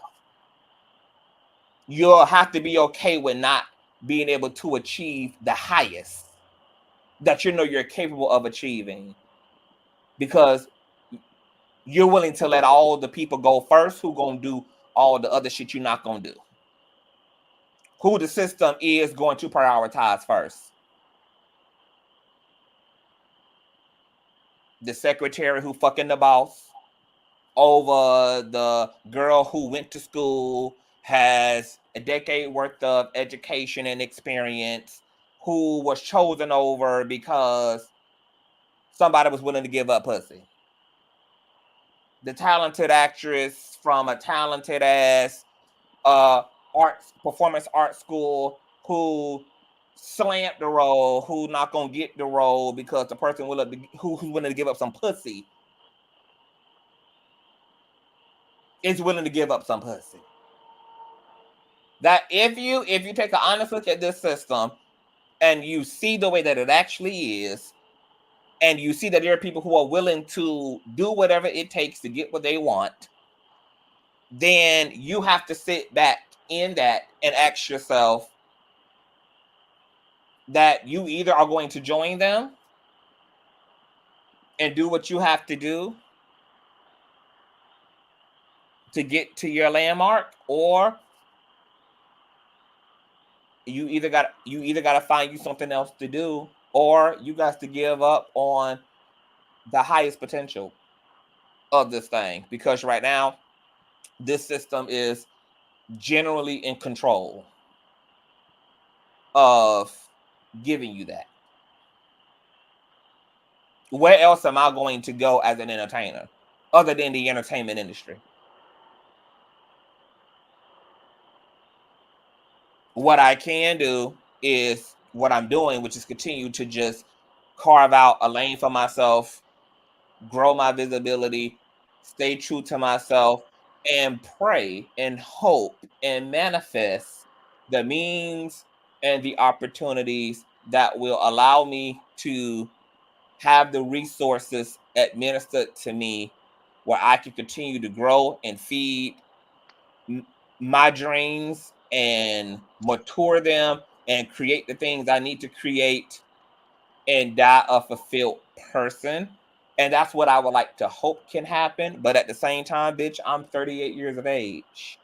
And hope is an interesting thing as you get older. Especially when you see how large the cancer, how large of an area the cancer has already spread to in the spaces that you're occupying. So then it also becomes a statistical issue, because the statistics become more bleak and more bleak and more bleak and more bleak and more bleak as the cancer spreads outward, if you're going to be the exception to the rule. Now, so far, I can't say I've done a great job at making it to the exception, but god damn it, there shouldn't have to be a goddamn exception, because the cancer shouldn't be there to fucking begin with. And there is more than enough for every fucking body. And everybody should be doing what they do in accordance to the regulations. And the fact that our success have to be predicated upon odds, have to be predicated upon faith, just to have some sense of fucking fulfillment in a fucking earth experiment I don't recall consciously choosing to be a part of to begin with.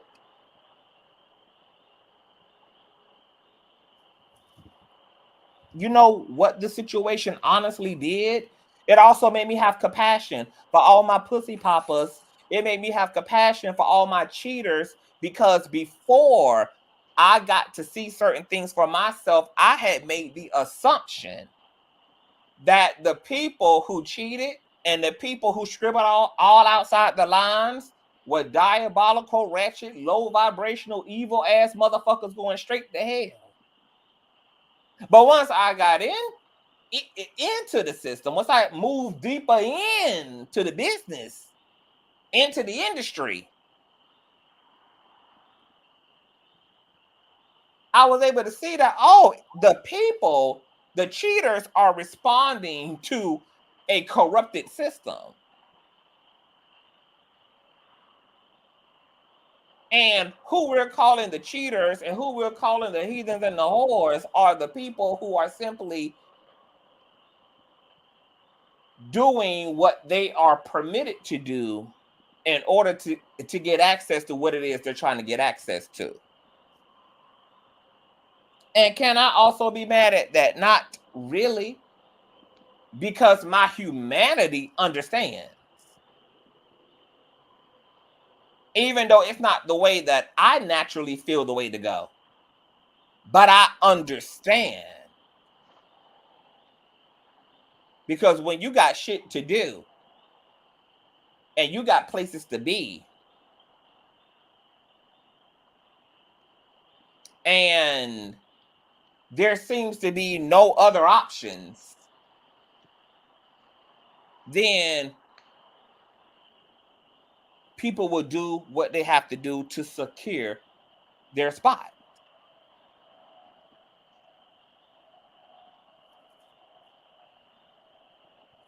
It shouldn't be this way, but it is this way.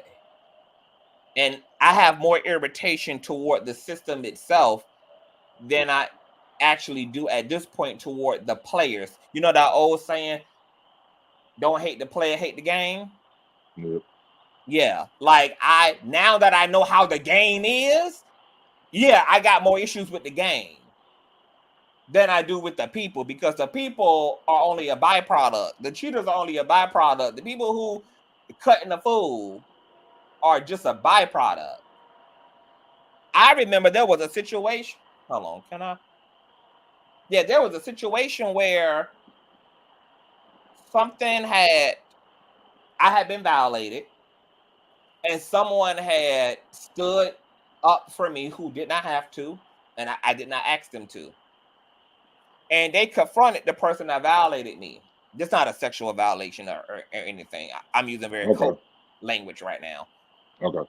And this person was dead ass wrong, but their response to the person who stood up for me was, well, this it's been done to me before. It's been done to me before, and nobody cared. Nobody cared. Yeah. That was very fucking eye-opening, because a prime example that hurt people walking around this bitch hurt and justifying being on a bullshit because it's been done to them. The system allowed it to be done to them. And they feel like they're obligated to pay it forward some way. I say that again. And they somehow think they're entitled or obligated to pay that hurt forward. You know what I mean? Or they just feel like it must be okay. This must be a part of what is considered normal and permissible. Because it happened to them. It happened to them multiple times, and it was no accountability. It was no da da da da da da. So I don't give a fuck about doing it to CTV.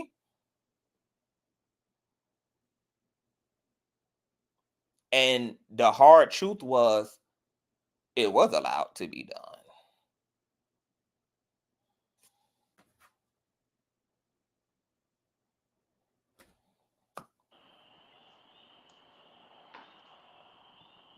How close have you ever gotten to, this is the question I wanted to ask you, how close throughout this time have you gotten close to pulling one of your ops, playing that game? You said how close have I gotten to wanting to play that game? Yeah, really pulling the trigger and be like, you know what, tomorrow I'm starting this video off like this. How close you ever got? I don't feel like I ever got close. to be honest, like Really? I made a post earlier on Instagram basically saying like I never been concerned with selling my soul. That's never what I ever been scared of because I'm a pretty stubborn person and I'm very like strong-minded. But what I have been concerned with is becoming deeply pessimistic, falling into a pessimism, falling into a It could lead to depression. yeah, like a hopelessness, like Yeah. uh Empty. like I don't because it's just fucked up. Yeah. And it makes me feel like those of us who have a desire to do the right thing because we're in a world that's not really right, then are just living here to have a like to window shop and to just observe rather than participate, which then also seems completely pointless. Because what's the point of just being an observer Yeah. when it's clear that we're here to have the experience? Authentic experience. You saw what? An authentic experience.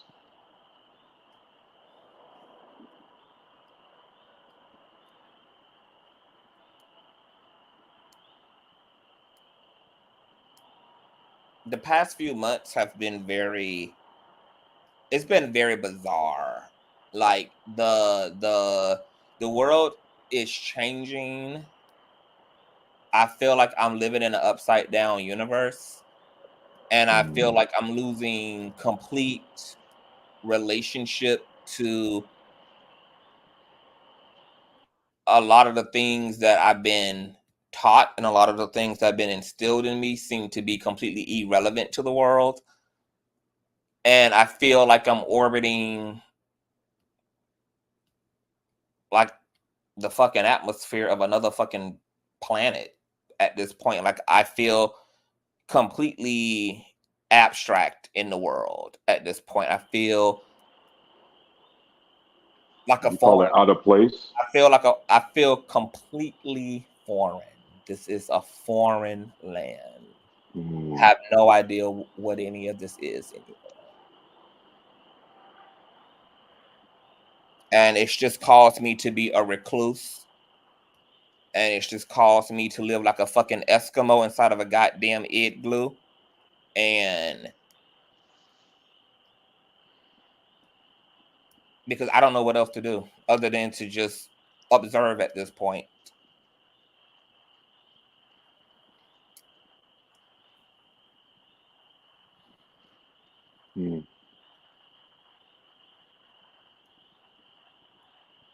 So, are you at least going to acknowledge the rules that you have created for yourself that at least is working? It's the only reason why I'm alive. It's because thank God I have fucking created a goddamn world for myself, because I damn sure could not live in the world that has been created by everybody else. If I had not created the world that I did for myself, I would have died by suicide. That would have been my blatant, explicit reality. That's the only reason why I'm here, is because luckily I did create a goddamn world for myself. That's the only thing that saved my life. It was creating my own world.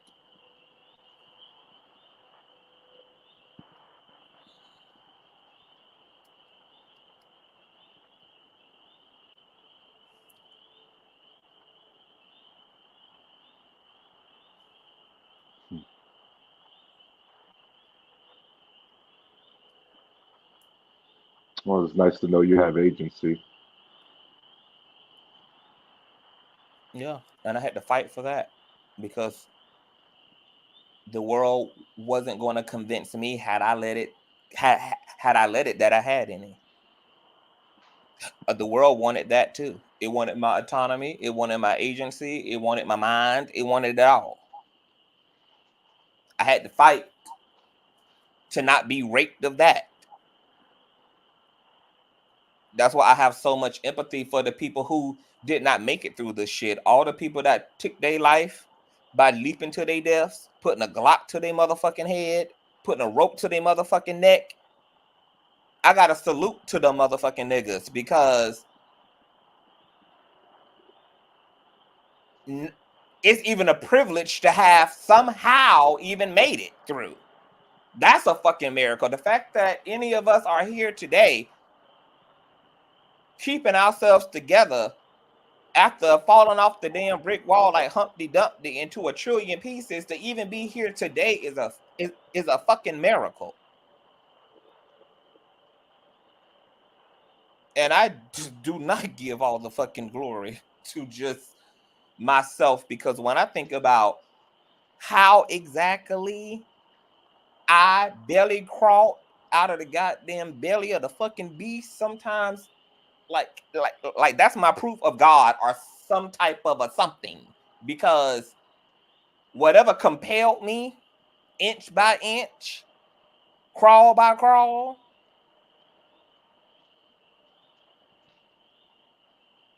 had to be forces beyond my comprehension and understanding. And the fact that some part of me listened and held on,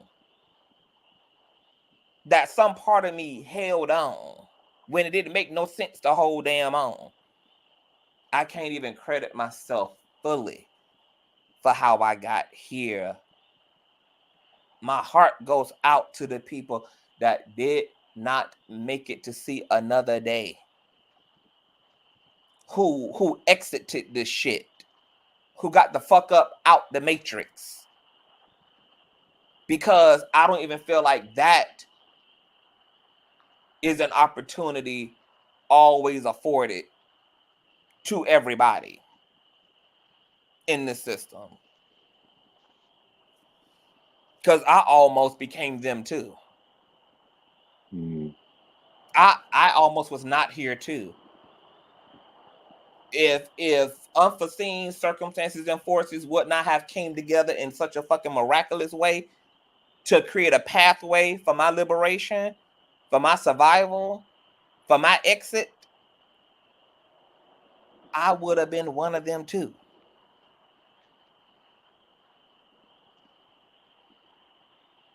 I'm going to always say that I feel like there's not enough conversations about how hard it is to be a human being, about how high maintenance it is to be a person, to have a body you have to care for, to have a decent means to accumulate for yourself, to have other people that you have to take care of.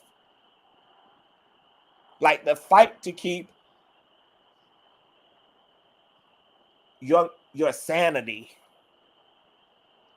your peace of mind, to exist alongside your trauma when you don't know enough about how to heal, so you got to actually live with, to the best of your ability, the poison in your emotions and the poison in your thoughts.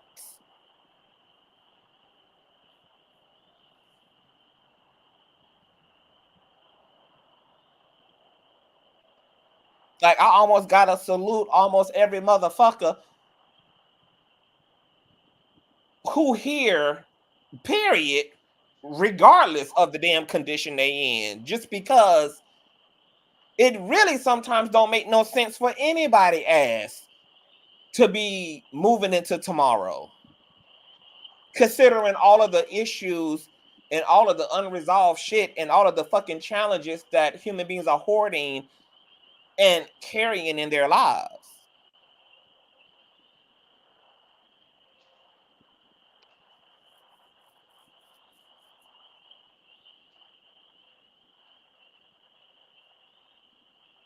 I'm gonna tell you another thing that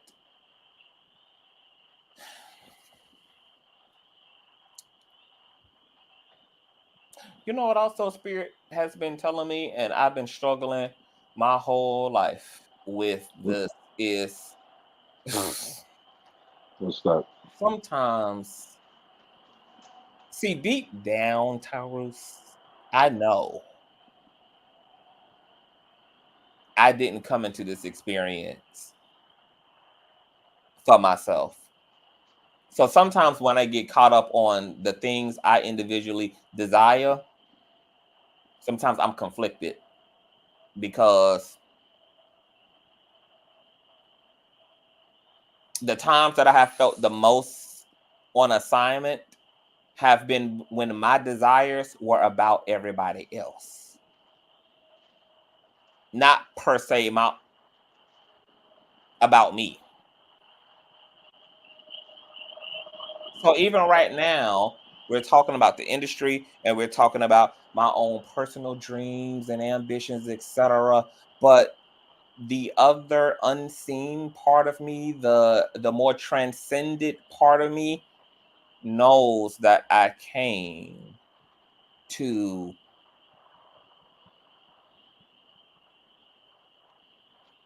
not per se to be a participant or a recipient of community or love, but to protect that shit and to ensure its survival.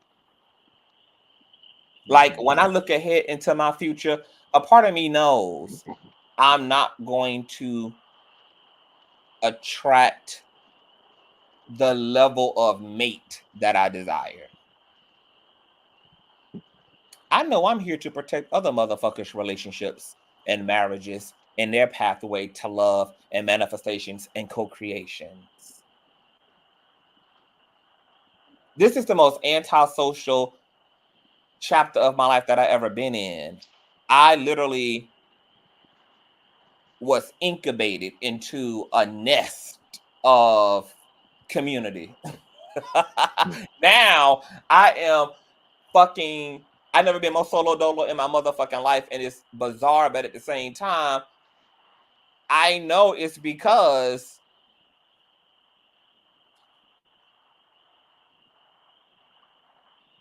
Spirit me wanted me more available to the general public, to move beyond the shallows of my assignments into that more open ocean water of humanity.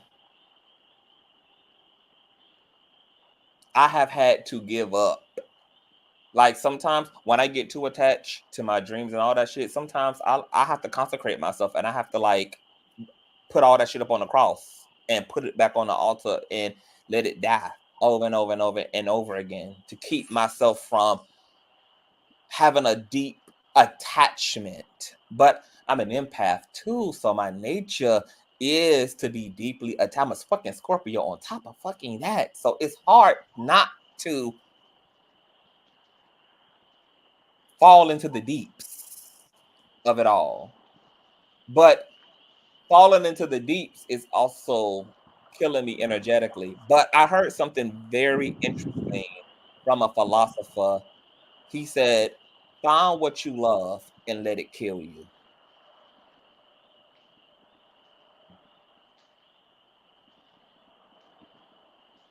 Find what you fucking love and let it kill you.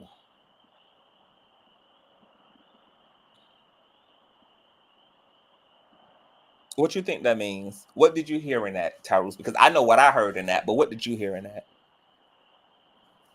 Find what you love and let it kill you. Mm-hmm.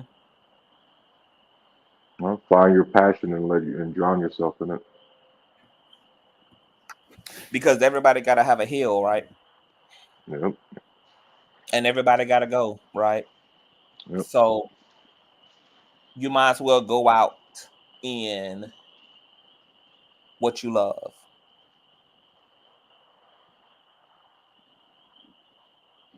Whether that's you, whether that's your spouse, whether that's your family, whether that's your loved ones, whether that's your career, whether that's your whatever. Because as long as you are loving, you are in and on purpose.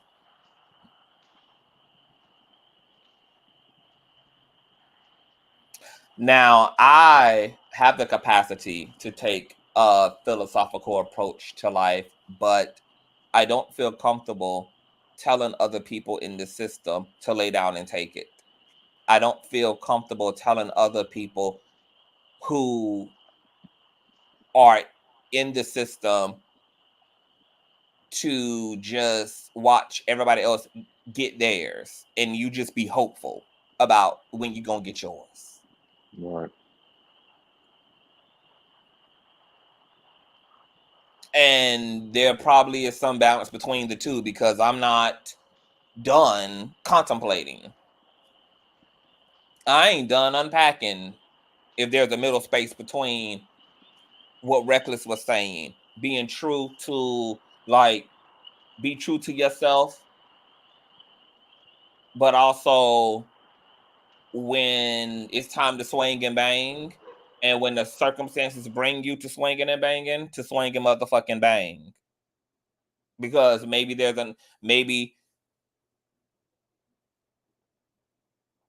maybe the circumstances call for that and justify that.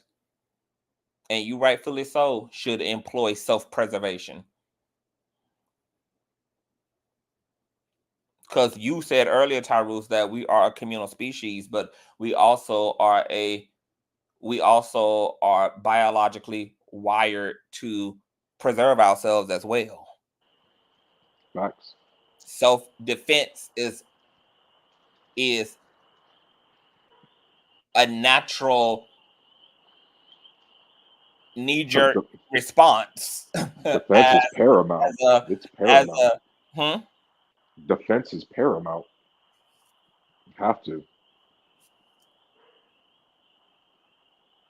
That's so important. Like everything you're saying is important, but defending yourself, like really, like conscious, like everything I heard from you tonight is kind of reminded me. It might sound cheesy, but you remind me like a paladin. Like you defend people to a fault. A paladin. You defend people, your local community to a fault. Like right or wrong, even if you're gonna take an L now and then, you're gonna sleep at night knowing your flock is protected. I like that.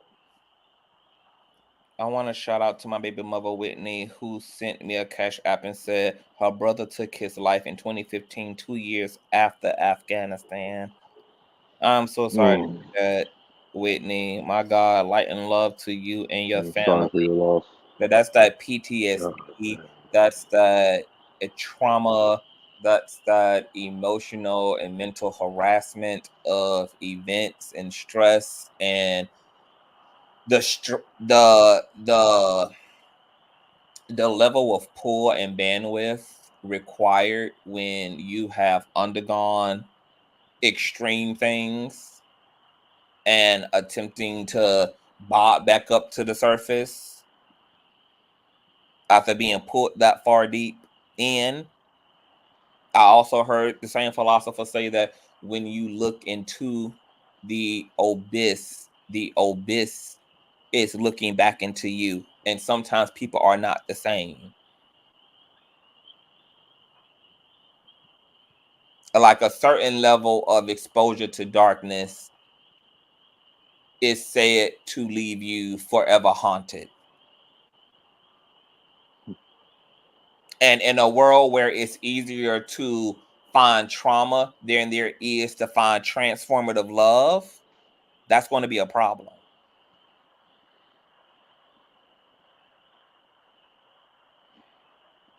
That's going to be a big problem. I have no mouth and I must scream.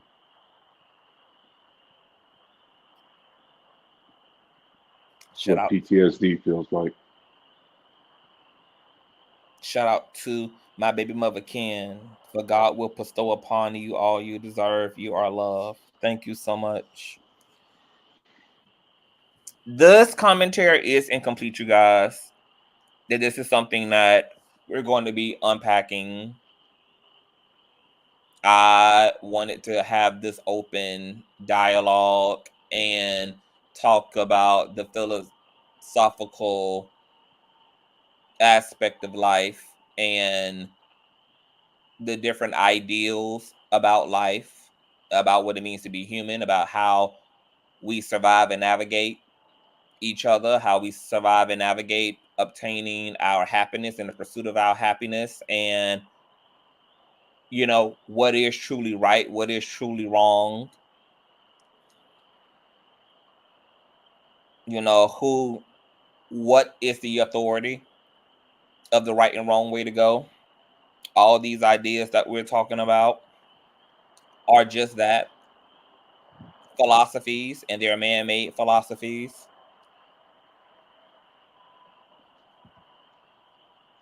And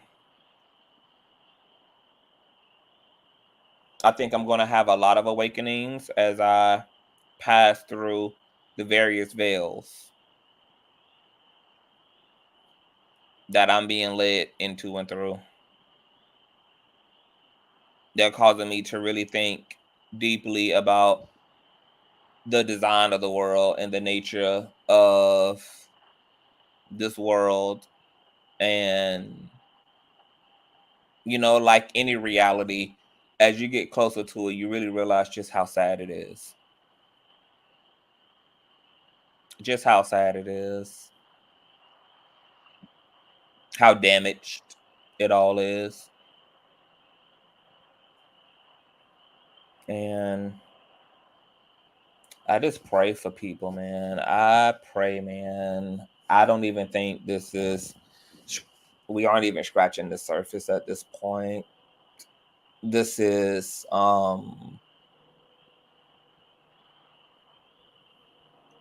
these capitalistic systems are corroding humanity at a expeditious rate, and social media itself is having a diabolical impact on the minds and psyches and perceptions of humanity. And AI is being created in our place. And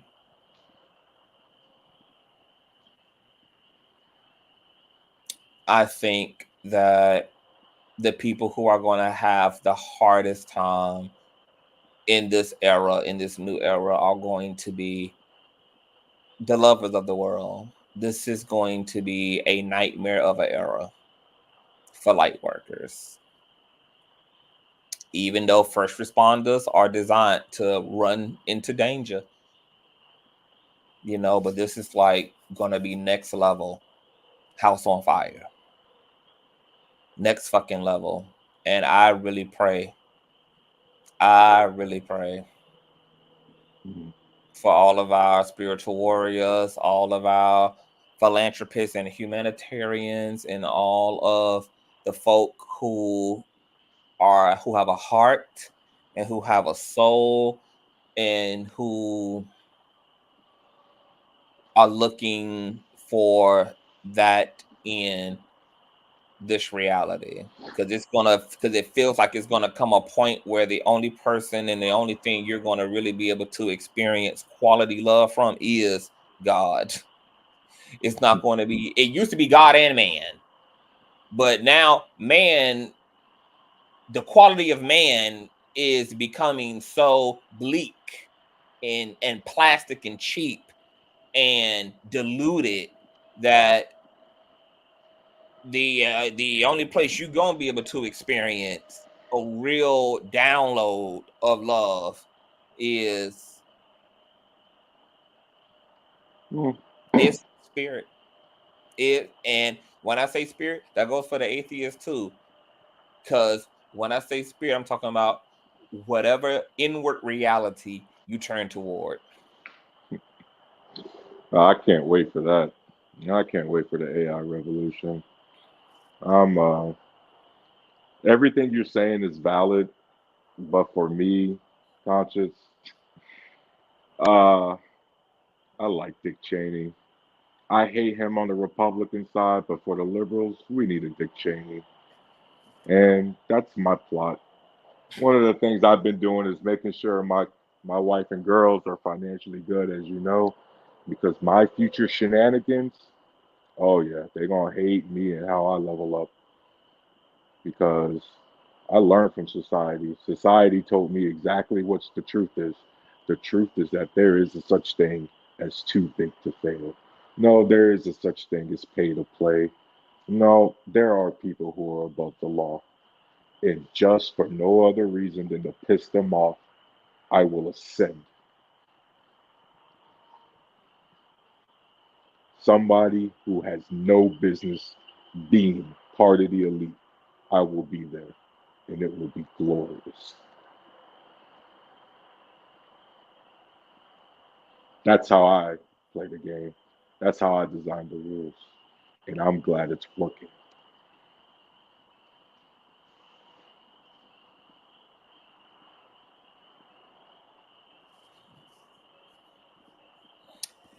Any lasting words before we wrap up? This was a good conversation. What would you say to I guess the topic at hand? Would you encourage the good guys to stay good and play the game good, or would you employ people to pull out their swords when need be? So, good guy, obviously, good person. We're just using this general, just speaking. I need everyone to understand there's a difference between being a good guy and being a nice guy as it pertains to this conversation. You can be a good person and just take L's every now and then. You be a nice guy means people routinely, repetitively are able to walk all over you, and all you can do is be mad about it because you don't have a backbone, because you're nice. A lot of people describe things, use words to describe me, conscious. My wife say I'm a loving husband. My kids say I'm a great dad. I'm a good person. I got a good character. I don't know if anybody's ever described me as nice. And that's okay because again, the difference between nice people and good people is that nice people can get walked all over. Good people have a backbone and know when to put that shit to a stop. Um, no, that does not mean you need to cross the line into revenge, which is now you're getting into the point of selling your soul because you can swing that pendulum to another, all the way to the other direction where you can't come back from. Right? This is what I was saying earlier when it comes to being a good person and going to your characters. There's opportunities, especially when you maneuver the way that I'll just be honest that I maneuver.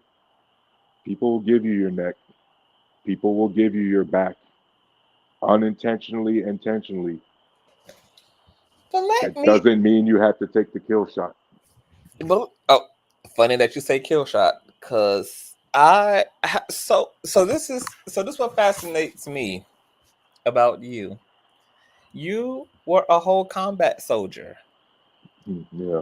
So with that being said, isn't there an absolute space for, I mean, because obviously you believe in lines of defense and the employment of defense and self-preservation, obviously as a whole soldier.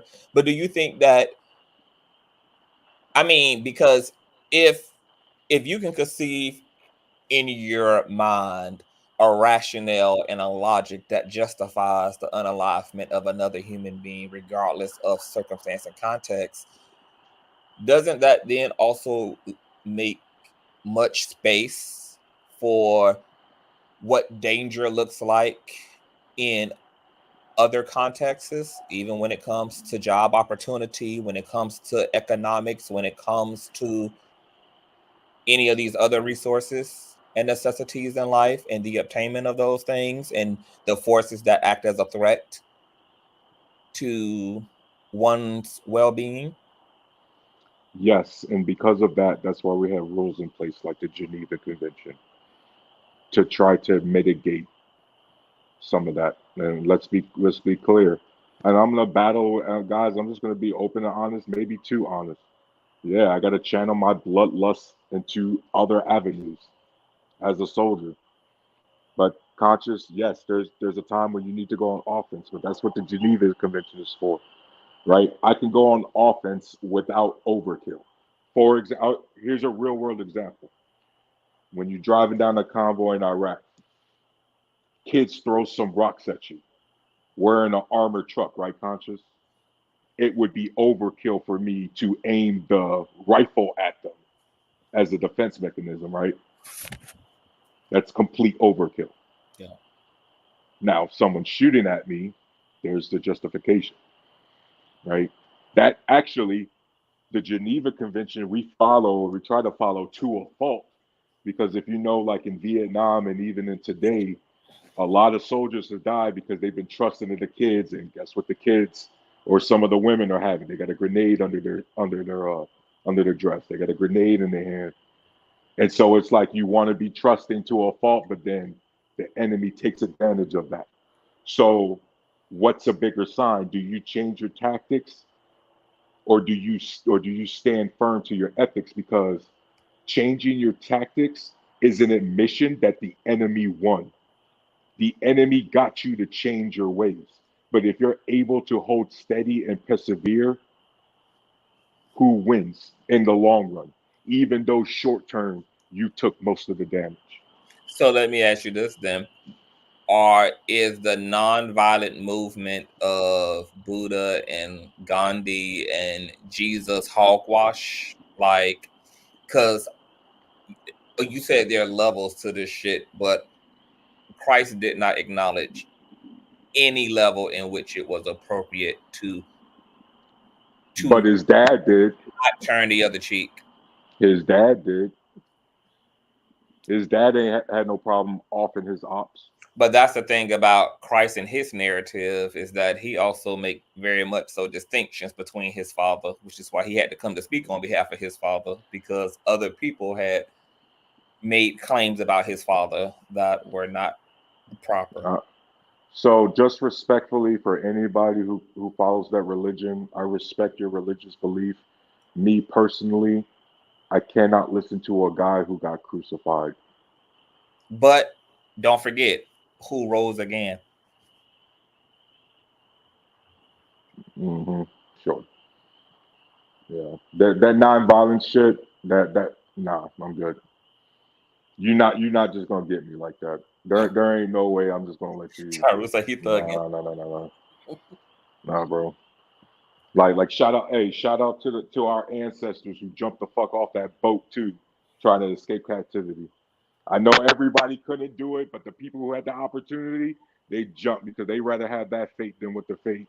You know what I mean? What was coming? Straight up, man. Nah, I can't. There's certain shit I can't tolerate. Like, I'm not saying it's a revenge tour. I want to be very clear, but no one is just gonna do some shit like that to me, and I'm just gonna let it happen. You're not gonna spit in my face and not get retaliated. As Christ said on the cross, yes, I could summon 1,000 legions of angels to liberate me off this cross, but instead I forgive them not for what they do. That's fine. I would have summoned all them angels and made a point. Yes, I am the son of God. And I'm about to burn all you bitches. See, sometimes you gotta flex that power and let a motherfucker know. Sometimes you just gotta stunt. You just got to let somebody know. You gotta be proactive with your defense. Hey, this is what I got. Fall the fuck back. But he had demonstrated his power, but in a way that had caused harm to no other living thing, which is the philosophy behind a nonviolent movement. So he flexed by healing the ears of his enemies once they were chopped, by raising people back from the dead, by reinstating mobility and sight to the deaf and to the handicapped. by feeding 1,000 with a fish and 2 loaves of bread, by transfiguring, by demonstrating the glory of a loving, present force in Yep. the world. And we followed that up with the Holy Crusades, the Dark Ages, World War One, World War Two, the transatlantic slave trade, the sub-Saharan slave trade that's still going on today. Man, we really been turning up for Jesus. Nola Girl says, but if your ancestors had jumped, you wouldn't be here. So what if your particular ancestors had jumped? Well, logically, I wouldn't be here to have an opinion, so it doesn't matter.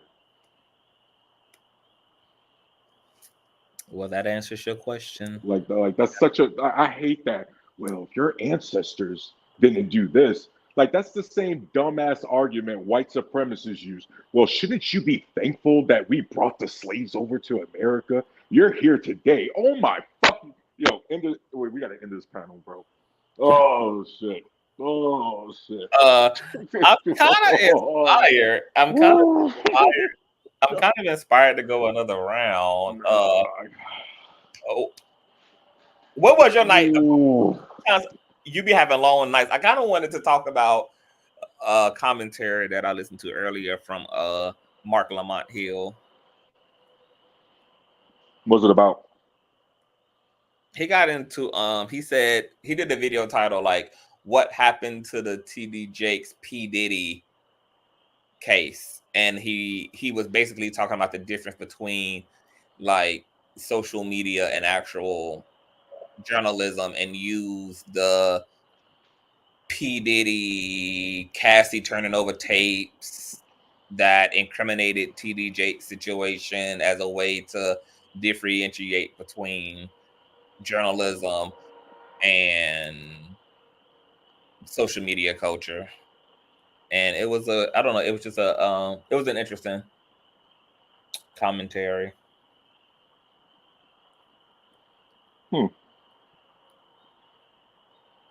I got some you want to start another stream for that? Yeah. All right. So we'll be back, you guys. Shout out to Claudia Jordan for being amazing and being communal and being somebody who is blessed and highly favored and who is always in the business of extending opportunity and creating opportunity for talent. She is an incredible woman, and she too has been through her fair share of betrayal, but the fact that she keeps coming back as light in love is exactly why she remains blessed and doors keep opening for her.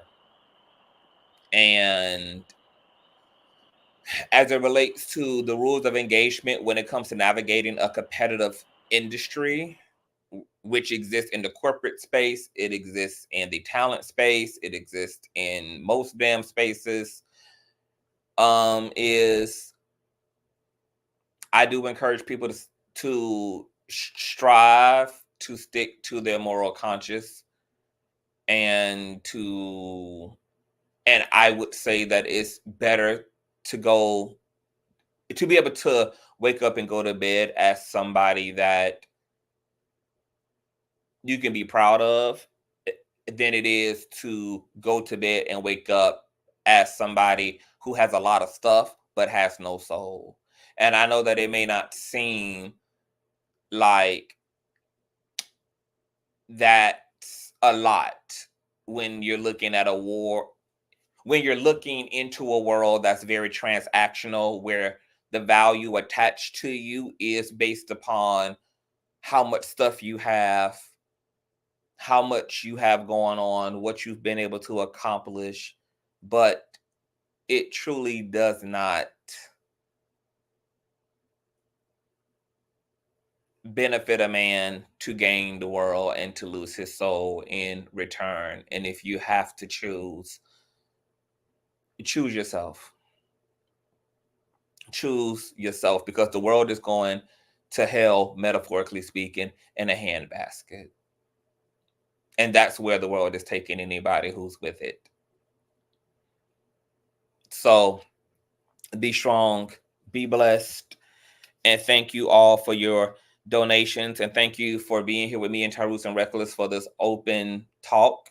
I want to do more of these things and just talk out loud and, you know, get into thought and life and etc. I want to shout out to my baby mother Whitney, Ken, Star, Tyrus, Tanika. Thank y'all so much. God bless y'all.